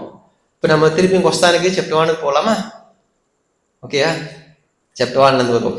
ஸோ சாப்டர் 1 நீங்க பாத்தீங்கன்னாக்கா, முதல் 3 ஸ்லோகத்துல ஸ்ரீமத் பாகவதோடைய பெருமை, பக்தியோடைய பெருமை, அப்புறம் பகவானுடைய பெருமை வந்து முதல் 3 ஸ்லோகத்துல நம்ம வந்து பார்க்கிறோம். ஜென்மாடி அஷ்ய ஸ்லோகத்துல இருந்து ஆரம்பிச்சு பாகவதம் ரசமாலை வென்று 3ஆவது ஸ்லோகம் 3 ஸ்லோகத்துல அது வந்து பார்த்தோம். அங்க வந்து 6 கேள்விகள் வந்து அங்க சௌனகாதி ரிஷிகள் வந்து சூத கோஸ்வாமி கிட்ட வந்து கேட்கிறாங்க. முதல் கேள்வி, பரோ தர்மா, எல்லாத்துக்கும் இருக்கக்கூடிய உன்னத தர்மம் எது? எல்லா வேத சாஸ்திரங்களுடைய சாரம் எது? 3வது பகவானுடைய பகவான் ஏன் வந்து தேவகிக்கும் வசுதேவருக்கும் மகனா வந்து பிறக்கிறார்? 4வது கேள்வி பகவானுடைய புருஷாவதாரங்கள், 5வது பகவானுடைய லீலாவதாரங்கள், 6வது ஸ்ரீமத் பகவான் கலமனத்துக்கு பிற்பாடு ஸ்ரீமத் தர்மம் வந்து எங்க அடைக்கலம் பெற்றது. இதுதான் 6 கேள்வி. அந்த 6 கேள்விக்கு பதில் வந்து சாப்டர் 2 சாப்டர் 3. ஓகே, முதல் கேள்வி என்னது? உலகத்துல வாழ்ற எல்லா மக்களுக்கும் தர்மம் எது? சவாய் பும்சம் பரோ தர்ம யதோ பக்தி அடோக் சஜே ஆய்குக்கி அப்ரதிஹாதா யத்ம சுப்ரசீரதி. பகவான் அடோக் சஜனனுக்கு செய்யக்கூடிய பக்தி தான் உத்தம தர்மம். ஒண்ணு. ரெண்டாவது, எசன்ஸ் ஆஃப் வேதாஸ். வாசுதேவே பகவதி பக்தி யோக பிரயோஜிதா ஜனயதி ஆசு வைராக்கியம் ஞானம் ஜெயம் அவமனிச்சா. அது என்ன சொல்றாங்க? எசன்ஸ் ஆஃப் ஆல் வேதி ஸ்கிரிப்சர் என்ன அவங்களுக்கு கொடுக்கணும்னாக்கா ஞானமும் வைராக்கியமும். அது எங்க இருந்து வருது? பக்தி செய்யறதுனால வருது. மூணாவது கேள்வி, பகவான் ஸ்ரீ கிருஷ்ணர் ஏன் அங்க பிறக்கிறாருனாக்கா ஆத்மாக்கள், நல்ல ஆத்மாக்களை விடுவிக்கிறதுக்காக என்பது ஒரு காரணம். நாலாவது கேள்வி, பகவானுடைய புருஷ அவதாரங்கள். நம்ம விவரமாவே பார்த்தோம். இந்த புருஷ அவதாரங்கள், பகவான் இந்த 3 வகையான விஷ்ணுக்கள் இருக்கிறாங்க. ஷிரோடக்ஷாய விஷ்ணு, காரண்டக்ஷாய விஷ்ணு, கர்ப்படக்ஷாய விஷ்ணு என்று 3 விஷ்ணு. அந்த மகாவிஷ்ணுல இருந்து நம்ம இங்க கர்ப்படக்ஷாய விஷ்ணு வராரு. அந்த கர்ப்படக்ஷாய விஷ்ணு ஷிரோடக்ஷாய விஷ்ணு வராரு. இப்ப நம்ம ஒரு பிரபஞ்சத்துல இருக்கிறோம். இதற்கு மேல கர்ப்படக்ஷாய விஷ்ணு இந்த தண்ணி இந்த கிரியேஷன் எப்படி நடக்குதுனாக்கா, ஆரம்பத்துல இந்த மகா தத்துவெல்லாம் கிரியேட் பண்ண உடனே நிறைய எண்ணிலடங்காத பிரபஞ்சங்கள் படைக்கும் பொழுது எல்லா பிரபஞ்சத்திலையும் பகவானுடைய மகாவிஷ்ணுடைய காரண்டக்ஷா விஷ்ணுடைய அந்த ரோம துவாரங்கள்ல இருந்து எல்லாம் எல்லா குமிழிகளும் யூனிவர்சஸாக பரவி எல்லாம் million and trillion universe Prabha எடுக்கிறாரு. அந்த மில்லியன் அண்ட் ட்ரில்லியன் யூனிவர்ஸ்ல எல்லாத்துலயும் போய் கர்ப்போடக்ஷா விஷ்ணு போய் உட்கார்றாரு. கர்ப்போடகா ஓஷன் அவருடைய ஸ்வெட் அண்ட் பெர்ஸ்பிரேஷன், அந்த அவர் வேர்வையாலே பாதியை நிரப்பி அதற்கு மேல போய் அவர் அங்க அமர்றாரு. அங்க அமர்ந்த உடனே அங்க இருக்கக்கூடிய ஜீவராசிகள் இருதயத்துல எல்லாரும் ஷிரோடக்ஷாய விஷ்ணு போய் எல்லாரும் இருதயத்திலே குடியேறாரு என்பது இந்த புருஷாவதாரங்களை பார்த்தோம். அடுத்து லீலாவதாரங்கள், பகவானுடைய 22 லீலாவதாரங்கள். அப்புறம் சுத கோஸ்வாமி சொல்றாரு 22 என்பது சும்மா ஒரு கணக்கு தான். ஆனா பகவானுடைய அவதாரங்கள் என்பது அவதாராகி அசங்கேயா, ஒரு எண்ணிக்கைக்கு நீ கொண்டு வர முடியாது. ஆனா இந்த 22 இந்த எண்ணில வராததுக்கு இதுக்கு எல்லாத்துக்கும் காரணம் யாரு? சகலாபும் ச கிருஷ்ணாஸ்து பகவான் சயம் இந்திராதி வியாக்குலம் லோகே மிருதயந்தி யுகே யுகே. யாரு? கிருஷ்ணாஸ்து பகவான் ஸ்வயம். கிருஷ்ணர் ஸ்வயம் பகவான் கிருஷ்ணர் தான் இதுக்கு எல்லாத்துக்குமே காரணம். அந்த ஸ்வயம் பகவான் கிருஷ்ணர் அந்த 22 லீலாவதாரங்கள்ல வந்திருந்தாலும் அவர் சாமானிய இந்த புருஷ அவதாரத்துல இருந்து வரவர் கிடையாது. ஏன்னா சைத்தன்ய சரிதாமிரதத்துல கவிராஜ் கோஸ்வாமி உதாரணத்தை எடுக்கிறார். என்ன எடுக்கிறாரு? பிராமணர்கள் நிறைய பேர் இருக்கலாம், ஆனா படித்த பிராமணன் என்று ஒருவன் இருக்கிறான். அதே போல இந்த புருஷாவதாரங்கள் எல்லாமே வரலாம், ஆனா இதுக்கு எல்லாத்துக்கும் ஆணி வேர் பகவான் ஸ்ரீ கிருஷ்ணர் என்று 5வது கேள்வி. 6வது கேள்வி என்ன கேள்வி? பகவானுடைய களமனதுக்கு அப்புறம் ஸ்ரீமத் பாகவதம் எங்க அடக்கலம் பட்டுச்சு, தர்மம் எங்க அடக்கலம் பட்டுனா ஸ்ரீமத் பாகவதத்துல என்றது 6 கேள்விகள். 3வது அத்தியாயம் அவர் முடிக்கிறாங்க. 4வது அத்தியாயம் வந்த உடனே மீண்டும் சௌனகாதி ரிஷிகள் இன்னும் ஆர்வமாயி பிரசாதம் எங்கன்னு கேட்காம இன்னும் கேள்வி கேட்கிறாங்க. என்ன கேள்வி கேட்கிறாங்க? வியாசர் ஸ்ரீமத் பாகவதோட வரலாறு, வியாசருக்கு பாகவதம் எழுதுறதுக்கு யார் அந்த ஊன்றுதலை கொடுத்தா? 3வது பரிஷித் மகாராஜாவுடைய அப்பியரன்ஸ். 4வது சுகதேவ கோஸ்வாமி பற்றி எப்படி பரிஷித் மகாராஜாவும் சுகதேவ கோஸ்வாமியும் சந்திச்சாங்க. ஏன்னா அந்த அத்தியாயத்துல ஒரு இடத்துல நம்ம என்ன பாக்குறோம்னாக்கா, சுகதேவ கோஸ்வாமி ஒரு பசுமாடு பால் கறக்கிற நேரத்துக்கு மேல நிக்க மாட்டாரு. பரிஷித் மகாராஜா பெரிய மன்னன். இவங்க 2 பேரும் எப்படி சந்திக்க போறாங்க? 2 பேருமே கெமிஸ்ட்ரி சரியா வரல. 2 பேரும் எப்படி சந்திக்கிறாங்க அப்படின்னு அந்த கேள்வி. அந்த கேள்விக்கு என்னங்க 4 பாதி 5 6 7 ஆரம்பத்து வரைக்கும் நம்ம என்ன பாக்குறோம்? வியாசதேவரும் நாரத முனிவரும் சந்திக்கிறாங்க. ஓகே, அங்க நாரத முனிவர் அங்க வியாசர் ஒரு நாள் கவலையா அங்க உட்கார்ந்து இருக்கும் பொழுது நாரத முனிவர் அங்க வராரு. வந்த உடனே கேட்கிறாரு, நாரதா வியாசா என்ன வியாச கவலை அப்படின்னு சொல்லும் பொழுது நாரத சொல்றாரு, மன்னிக்கும் வியாசர் சொல்றாரு, நான் எவ்வளவு சாஸ்திரங்கள் நான் எழுதிட்டேன், இருந்தாலும் எனக்கு சந்தோஷம் இல்லை அப்படின்னு சொல்லும் பொழுது நாரதர் என்ன சொல்றாரு, வியாசா நீ எழுதுலாம் சரிதான், நீ எழுதுனா நீ என்ன பண்ணிட்ட, தர்ம அர்த்த காம மோட்சம், இவன் எப்படி சந்தோஷமா வாழ முடியும் என்ற அதுல முக்கியமா நீ எம்பசைஸ் பண்ணி அவன் இன்னும் துன்பத்துல தள்ளிட்ட. உண்மையான கருப்பொருள் ஸ்ரீ கிருஷ்ணனை பத்தி நீ பேசல அப்படின்னு நாரத முனிவர் வியாசர்கிட்ட அங்கேயே சொல்றாரு. அப்படியா, அப்ப நான் இது வரைக்கும் எழுதுனதுலாம் எப்படி அப்படி சொல்லும் போதுதான் ஸ்ரீமத் பாகவதை திருப்பியும் அவர் ரிவைஸ் பண்றாரு என்று நம்ம பாக்குறோம். ரிவைஸ்னாக்கா திருப்பியும் புதுப்பிக்கிறாரு ஸ்ரீமத் பாகவத்தை என்று பாக்குறோம். ஏன்னா இந்த ஸ்ரீமத் பாகவதம் தான் இந்த வேதாந்த சூத்திரத்துக்கு கொமெண்டரி. ஏன்னா எல்லாமே எழுதி முடிச்சு கடைசியில் தான் இருக்கு அந்த குழப்பம் வருது. எல்லாம் படிச்சுட்டு நம்மளுக்கு குழப்பம் வந்தா சரி, எழுதினருக்கே பிரபு எழுதுறாரு, அதான் எழுதினருக்கே குழப்பம் வந்தால் எப்படி பிரபு கதை? ஸோ அதனால பாயிண்ட் என்னன்னா, ஸ்ரீமத் பாகவதம் படிச்சோமா எல்லாமே அங்க இருக்கு என்பது நம்ம புரிந்து கொள்ள வேண்டும். ஓகே, இதெல்லாம் சொன்ன உடனே அப்போ நாரத முனிவர் இந்த பக்தியை பக்தியோடைய மகத்துவம், பகவானுடைய மகத்துவத்தை எஸ்டாப்ளிஷ் பண்றாரு. 3 விஷயத்தை சொல்றாரு. ஸ்ருததானஸ்ய, வாசுதேவ கதாருச்சி. முதல்ல நம்மளுக்கு நம்பிக்கை வர வேண்டும். நம்பிக்கை ஸ்ருததானஸ்ய மகத் சேவா, ஸ்ருததானஸ்ய மகத் சேவா வாசுதேவ கதாருச்சி. முதல் நம்பிக்கை வர வேண்டும். அப்புறம் மகத் சேவா, நம்ம சாதுக்கு சேவை பண்ண வேண்டும். அந்த சேவை பண்றதுனால நம்ம என்ன வருது, வாசுதேவ கதாருச்சி, பகவான் வாசுதேவன் கதை மேல ருச்சி வருது. அந்த ருச்சி வந்தாலும் நம்ம என்ன பண்றோம், நாரத முனிவர் அப்போ என்ன பண்றாரு, மேட் சேவனோட ஒரு மையன், வேலைக்கார பணியோடைய பையனா இருக்கும் பொழுது என்ன பண்றாரு, அங்க வந்த பக்தி வேதாந்திகளுக்கு சேவை பண்ணி அவங்க சொன்ன அந்த உபதேசத்தை கேட்டு அதன் பிரகாரம் நடக்கிறாரு. அந்த 4 மாசம் முடிஞ்ச உடனே பக்தி வேதாந்திகள் கிளம்புறாங்க. கிளம்புன உடனே 5 வயசு பையன் அவங்க அம்மா பாம்பு கடிச்சு செத்து போயிடுறாங்க. செத்து போன அம்மாவுக்காக அவர் கவலைப்பட்டாரான்னு கேட்டா இல்ல. ரைட் தானே, ஞாபகம் இருக்கலாம்? கவலைப்படல. கவலைப்படாம அப்படியே நகரம் கிராமம் எல்லாத்தையுமே கடந்து போறாரு. தங்கத்தை பாக்குறாரு, வெள்ளியை பாக்குறாரு, எல்லாத்தையுமே பாக்குறாரு. எதிலையாச்சும் கவலைப்பட்டாரா? இல்ல. இன்னும் போறாரு, புலியை பாக்குறாரு, பாம்பை பாக்குறாரு, பயந்தாரா? இல்ல. இன்னும் போய் இடத்துல உட்காந்து அமைதியா தியானம் பண்ண உட்கார்றாரு. பகவான் நேரடியா அவருக்கு காட்சி கொடுக்கிறாரு. காட்சி கொடுத்து